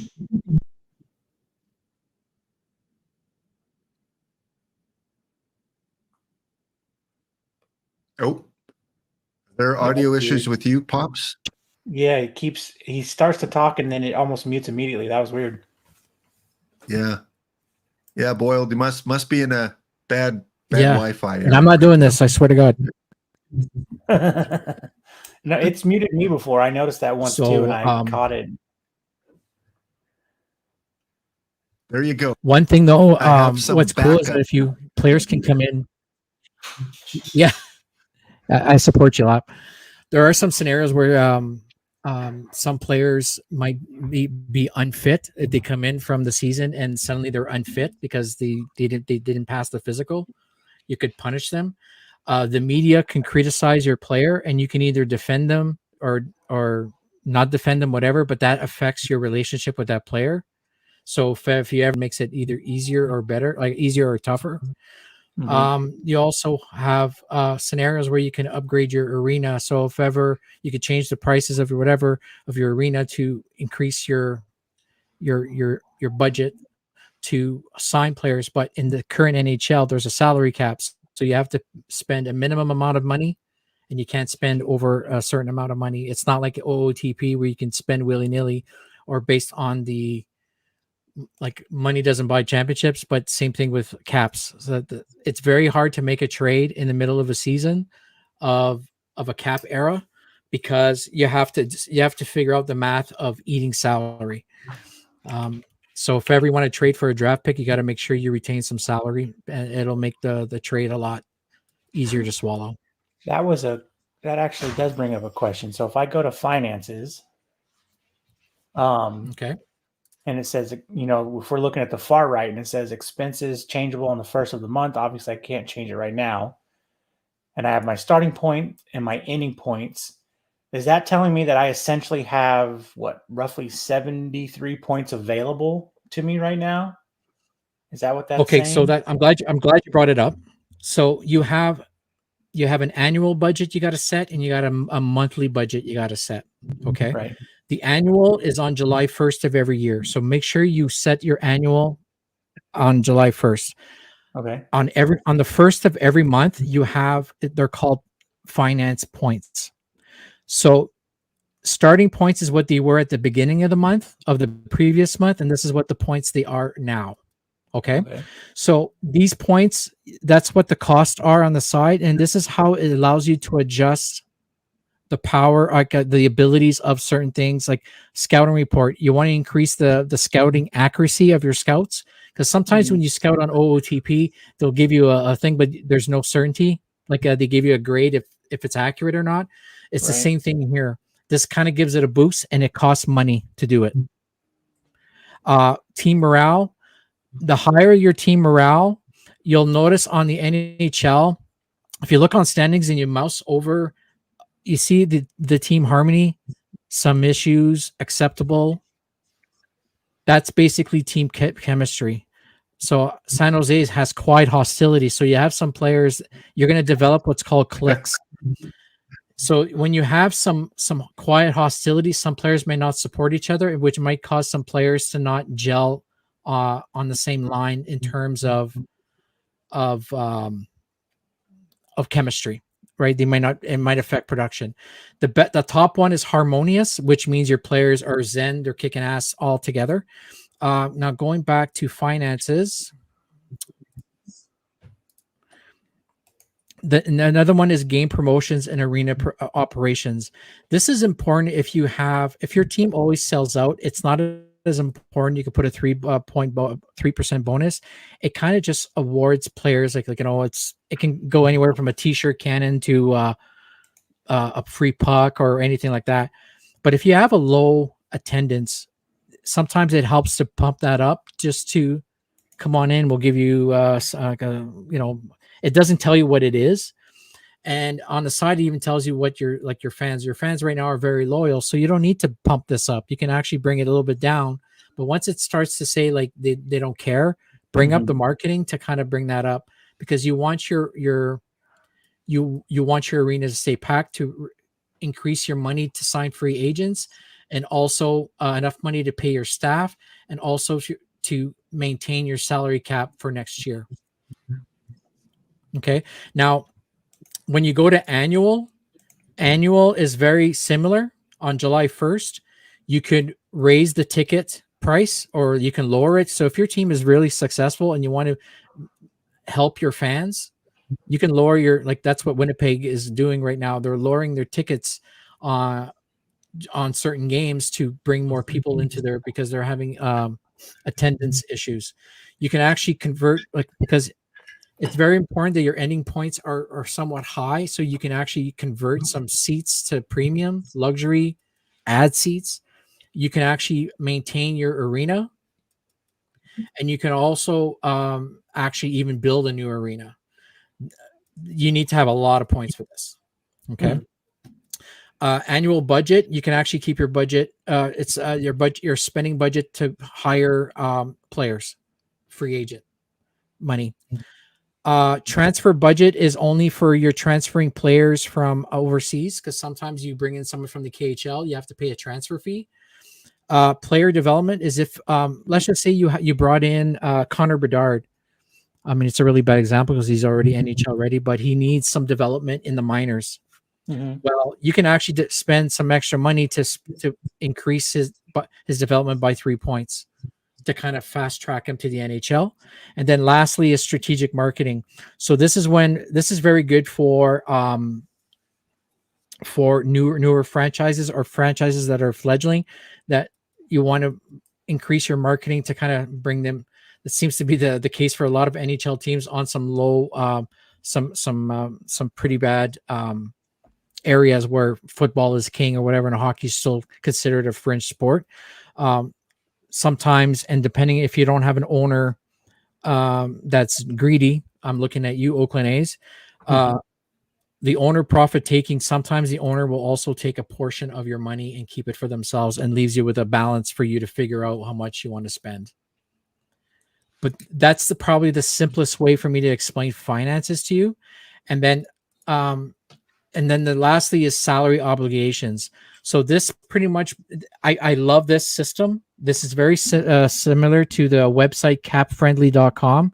This is how they track NHL contracts, where this is how much they're being paid this year. This is how long they're under contract. So right now, I know Timo Meier is under contract for next year, but Thomas Hertl isn't. Well, do I want to dangle him to trade, or do I want to sign him right away? So you can right click on him, renew his contract, and you'll say, well, I love playing San Jose. Do you want to give him this? And this is where you can squabble. You want to pay him this? You can meet the demand, give him what he wants. Or you want to really make sure he doesn't go anywhere, put a no trade clause on there, no movement clause, you can, and then you can ask for a response, say, oh, I like it, please submit. And then you'll submit, and then he'll tell you, and then you'll get an email from your personal messages saying that he's signed or not. And then you get what's called, now you have and then you see RFA and UFA. A restricted free agent is still a free agent, but you're still under team control. So that means you can still, if someone tries to sign them, they have to pay you compensation, but you can still sign him by doing, you automatically qualify him. So he has to come back, and then you can also renew the contract. And if you meet the demand, you'll see the estimated contract quality. It tells you whether they think like your staff thinks, like everyone thinks it's a good contract or not. Average is what you want to shoot for. You'll see one that says great. That means you're skimming that player. You're getting bang for your buck. If it's poor or terrible, that means you're overpaying for this guy. So tread carefully. And then contract negotiation mood is very important, because if you're going back and forth, the mood of this player is going to go down and down and down. He's going to get more ticked off. I don't want to talk to you anymore. And then you pretty much burnt that bridge. You got to write him out. You might as well trade him and get something in return. So don't try to lowball your players. Try to be fair. And then you'll find a good middle ground. Okay. And one other thing that's very important is if ever you're signing a fringe player, like a player that you want to send to the minors and they come up in case of injury, always make sure you check off two-way. Make sure it's a two-way contract. Reason why is because if you don't sign him to a two-way and you decide to send him down, you're going to have to put this player on waivers. That means any team in the league can grab him for free. So make sure if you have a contract signed for this guy that you're not going to use him on your roster all the time, make sure you check off two-way. That way you can send him down to the minors with no consequence. I'm talking too much. I need a drink. Oh, no. I just enjoy listening, because when I start playing the game, it's very helpful use of information. But like you said, there's so much more, in terms of stuff. That's why I always guard. That's why I always guard against, like, try not to do everything. You're going to drown. That's how I approached OOTP as well. I didn't try to do everything, because although I grew up playing baseball all my life and I know baseball to a T, that it doesn't always translate well to a video game environment where there's a lot of details you weren't aware of. And sometimes you learn that by trial and error. And what I know now for hockey, this game, well, I did not know this 10 years ago when I started playing. It comes with time. I'm not saying it takes you 10 years to be where I'm at, right? There are some very, maybe it's just an indicator that I'm just a slow learner, but it takes a lot of understanding what's your comfort level in approaching this game. Don't go in there thinking you can handle all the levers. It's like throwing some stranger in the cockpit of a plane that doesn't know how to fly a plane. If you don't know what these buttons work, well, I'm going to say go ahead and press them and see what happens, but just do it if the plane's empty. But I'm just saying, like, just be very careful that just do it for fun. Have a dummy file. I call it a dummy file. Play with it. Play around with it. Trash your team. Crash it to the ground. See what works. See what doesn't. And then you'll say, okay, well, on my main file, I'm going to try and do this. I'm going to do that. It's probably a good way. It seems like work, but it's not, because it's fun. If you really like this type of game as much as I do, it's easy to find that sweet spot, or what it always makes me want to say, oh, I want to sim one more season. Just one more season. I don't see what happens next month, kind of a thing. That's how I am with OOTP with Yeah. another Yeah. opening another pack. Oh, I'm just going to open another pack. Or I'm just going to enter another tournament. And you get that addiction fact that I call it FOMO, the fear of missing out. You don't want to miss out on that good card or that season or that tournament you don't want to miss, or that one stream. I'm looking at you, Lap, that you don't want to miss at 10:30 on a Monday night for the hockey talk. Just see what fits you don't have to do everything. This game is not meant to be done everything at once. Find what suits your fancy and then run with it, and then expand as you get more comfortable, because that one game breaking thing might ruin your whole experience. You might not want to come back, and that's a shame, because this game offers a lot more than it can take away. Well said. And it's like a good book. You want to keep on reading. If it's a good book, you can't put it down. And that's what this game is. All right. We're going to take our last break. We've got a draw to make in just a couple minutes. Again, I want to thank Out of the Park Developments for giving me the opportunity to give some copies out over the last few weeks and the next few weeks. So, of course, we want to support them. We're going to watch the trailer during the break. And what I'll get you, if you can, Boiled Egg, to end off after the break is, can you bring up your Washington Capitals file that won all the championships and just kind of show? Yeah, and we'll kind of show where they're at after so many years of play. All right, back in 2 minutes time.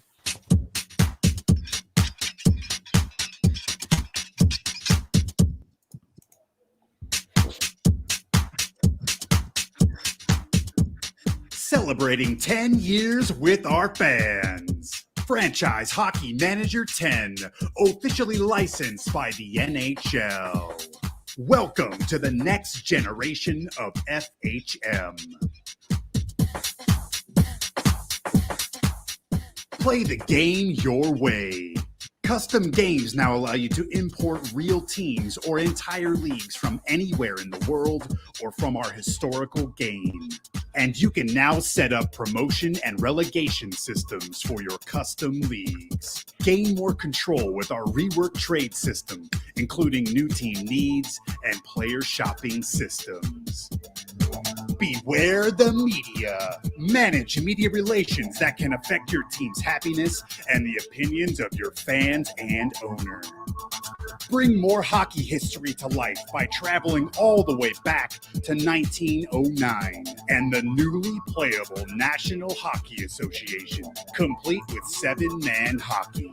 College hockey has expanded. American college teams now have to contend with the transfer portal, and the Canadian college teams are now playable. Updated for the 2023-2024 season for every NHL club, as well as international, minor, college, and junior leagues. Get to know the players better with prospect tournaments, youth tournaments, and new scouting options. And so much more. Franchise Hockey Manager 10, celebrating 10 years of hockey strategy with our fans. All on the only NHL licensed PC game.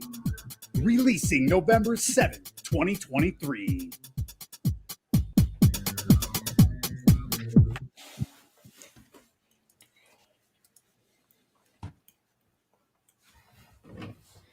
All right, there you go. Franchise Hockey Manager 10 is out. And again, we've given away a couple copies, give away a few more. You can win a copy today. You got about 2 minutes left before we make the draw. Exclamation enter, exclamation ticket. Or if you miss out today, you can tune in tomorrow for the hockey show where we wrap up the NHL over the last week and have a little bit of fun with our panel. Frank the Tank Finn is back from Mexico, and of course, Old Man Fred and myself on the hockey show.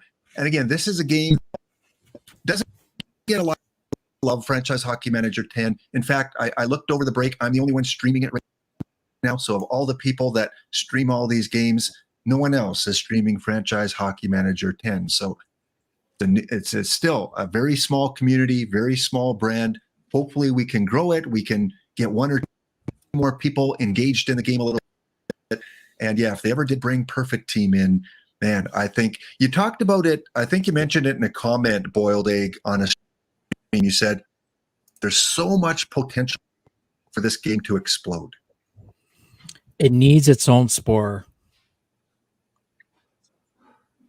That's the only thing I could if it had its own spore, I feel that because the potential, like, it's especially the European market, because Sega used to make this game along with Football Hockey Manager, the soccer manager, and those two were selling head to head in terms of popularity, because hockey is way more popular in Europe than, let's say, like, I mean, it's as much as it's not as popular. I don't want to say it's not as popular, because otherwise the NHL wouldn't exist.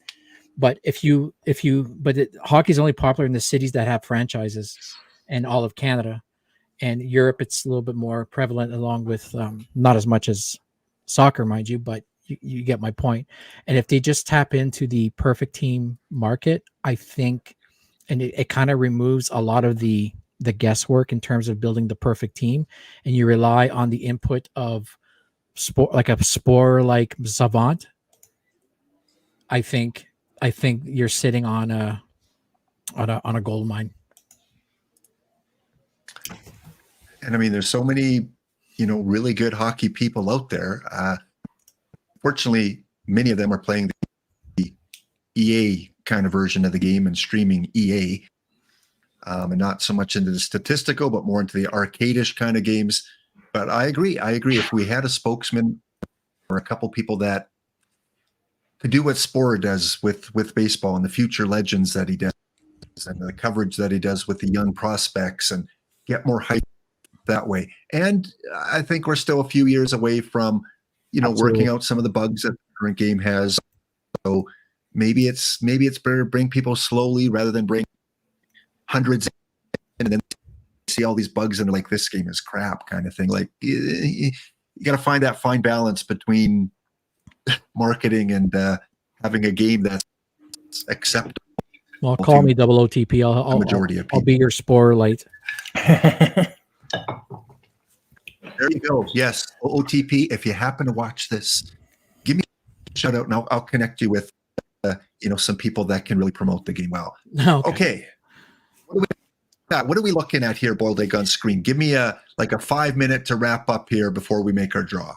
Okay, so I took over the Washington Capitals back in the inaugural season in 1974, and now when you play a historical game and the players that are coming around the pike, you kind of learn to draft a little bit more efficiently throughout the years. So I managed through my history, draft the right players, trade the right players. My mantra was I always traded anyone that hit the age 30, and because I knew someone better was coming along, and then I would flip it for a first round draft pick or a second round draft pick. And I managed to score many players. Now, if I'm going to look on the history, I've won 14 championships since 1974. And what's cool about double OTP or not double FHM is that it actually creates a history of all the players that ever played for you, and it actually records your history, and you can actually look it up, who scored the most goals for your team, most assists, et cetera, all these stats. And even game records, most goals scored in a game, what were your records as a rookie, your alumni list. So alumni list is it's all the players that you've ever had, but also jerseys that have been retired. The game will automatically retire a jersey if they've played that well for you, even if you traded them away. So I started, if you go down here, it breaks it down from season to season. As you can tell, I suffered for the first 5 years. And then I compiled enough draft picks, so I started making the playoffs.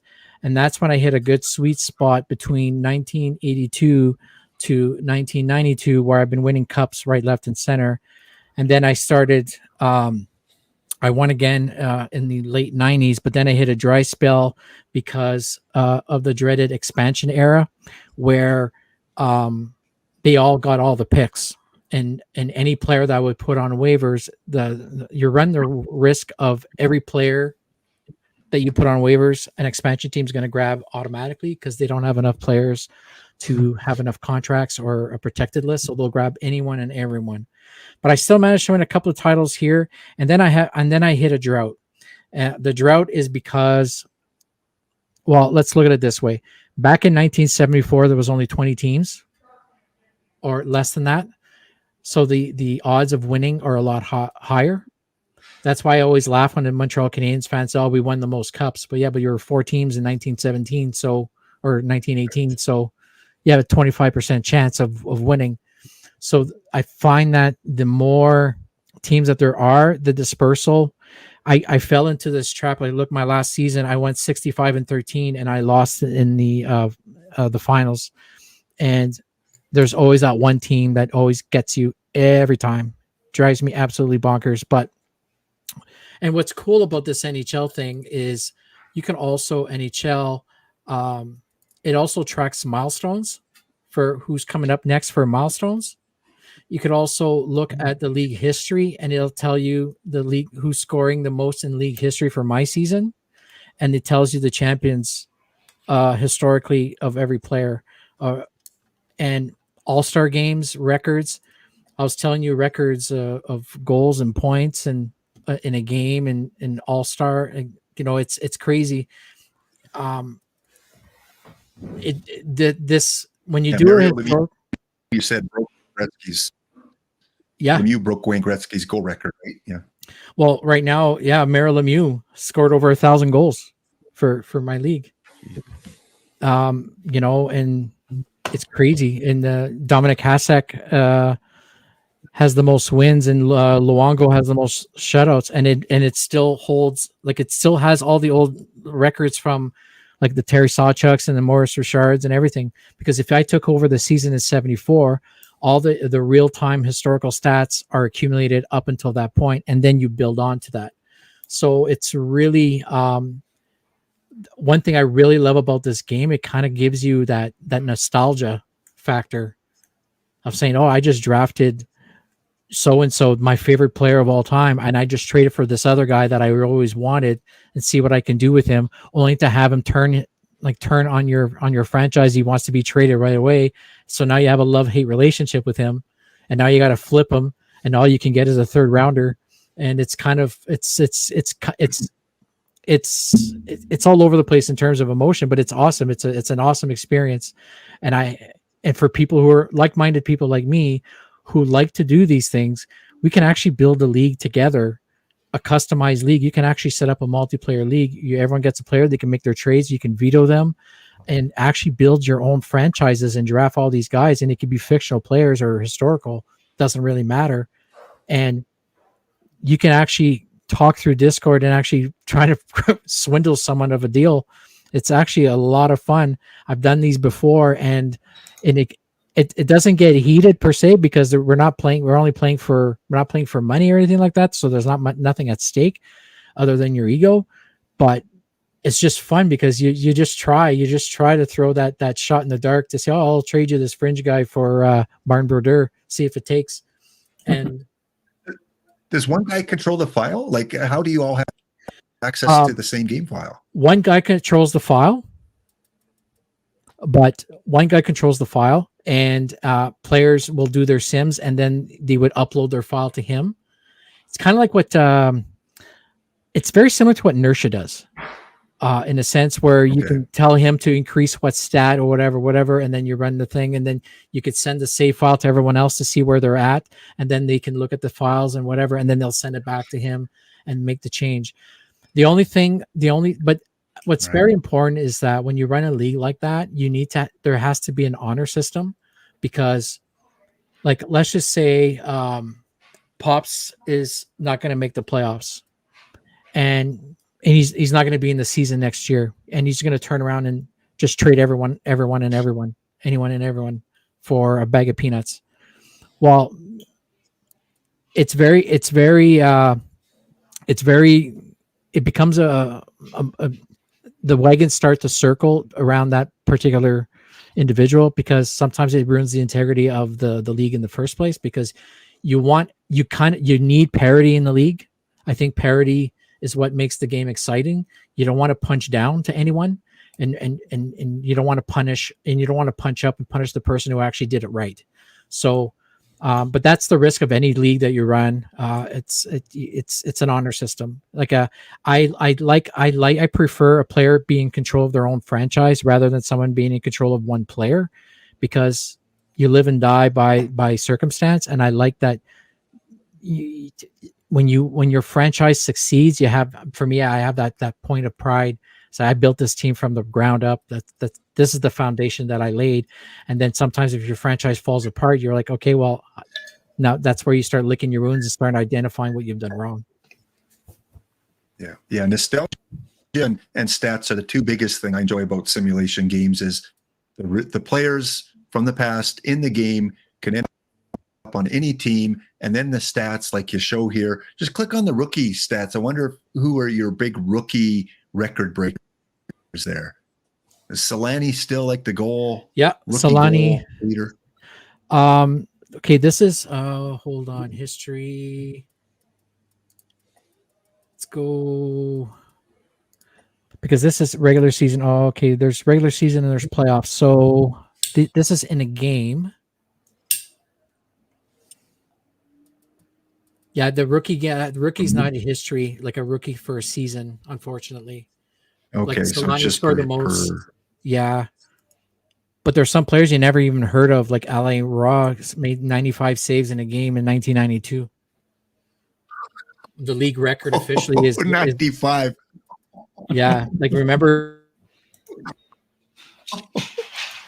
Oh man, I think the real NHL, it's probably like 60 something. I think the real NHL, but 95 saves. Whew.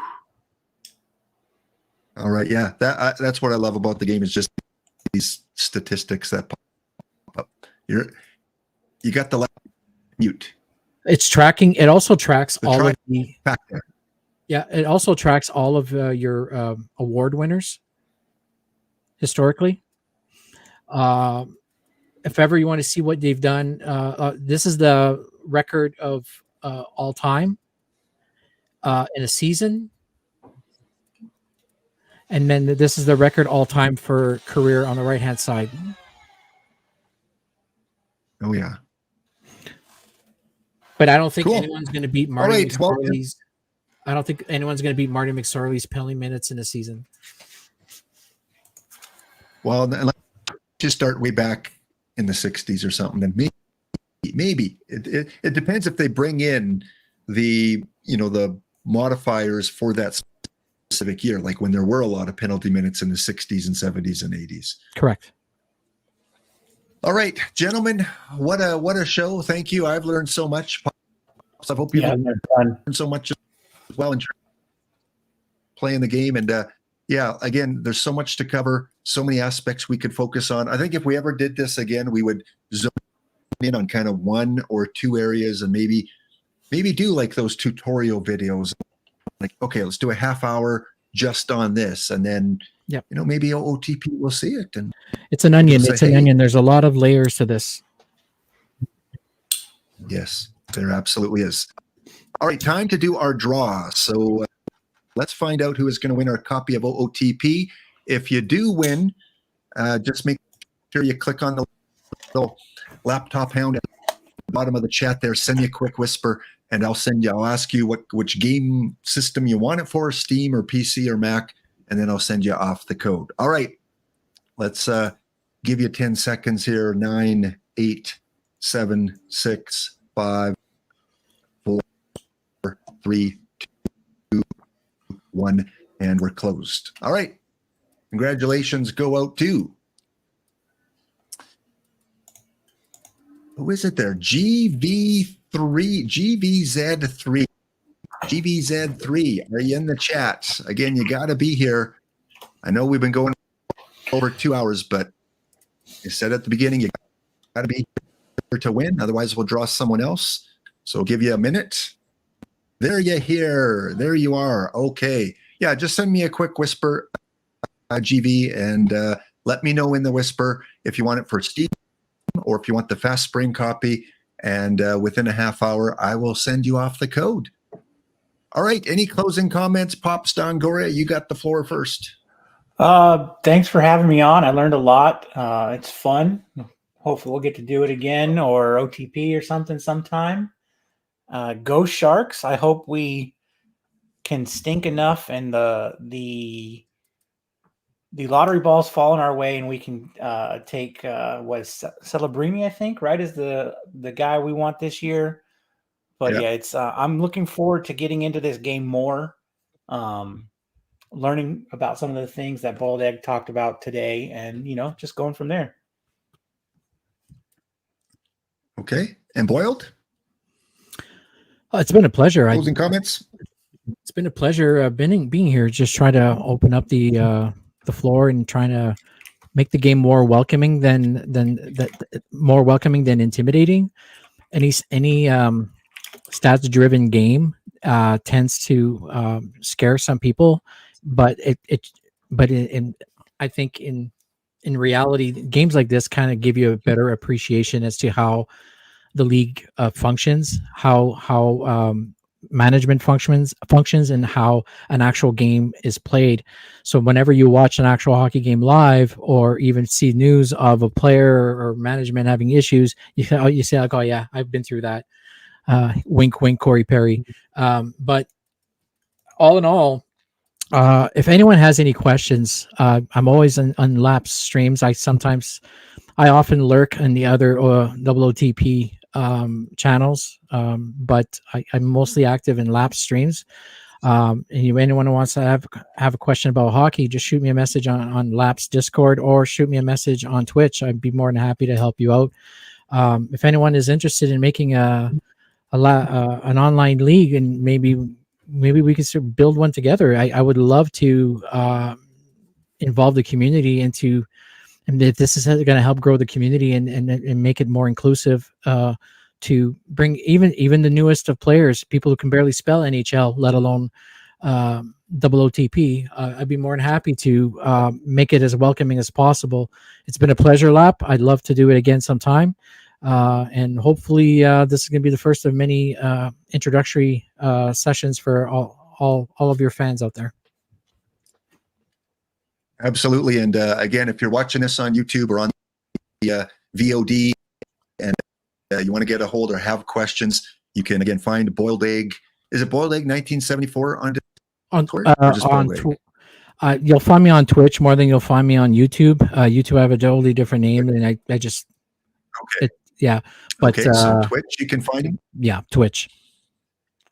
And it might be fun sometime is get the two back on with Don't Cut the D Block Dragon, who plays the game as well, and maybe we can find a way with the four of us to play season with our teams: Chicago, Washington, San Jose, and Edmonton, and kind of a one season where we pause every few weeks or whatever, and we can, whoever's running the file can make some changes or trades, and might be kind of a fun way to see which of our four teams has the best season. But I'll definitely look again, guys, and definitely have you guys back on, and maybe some OTP stuff.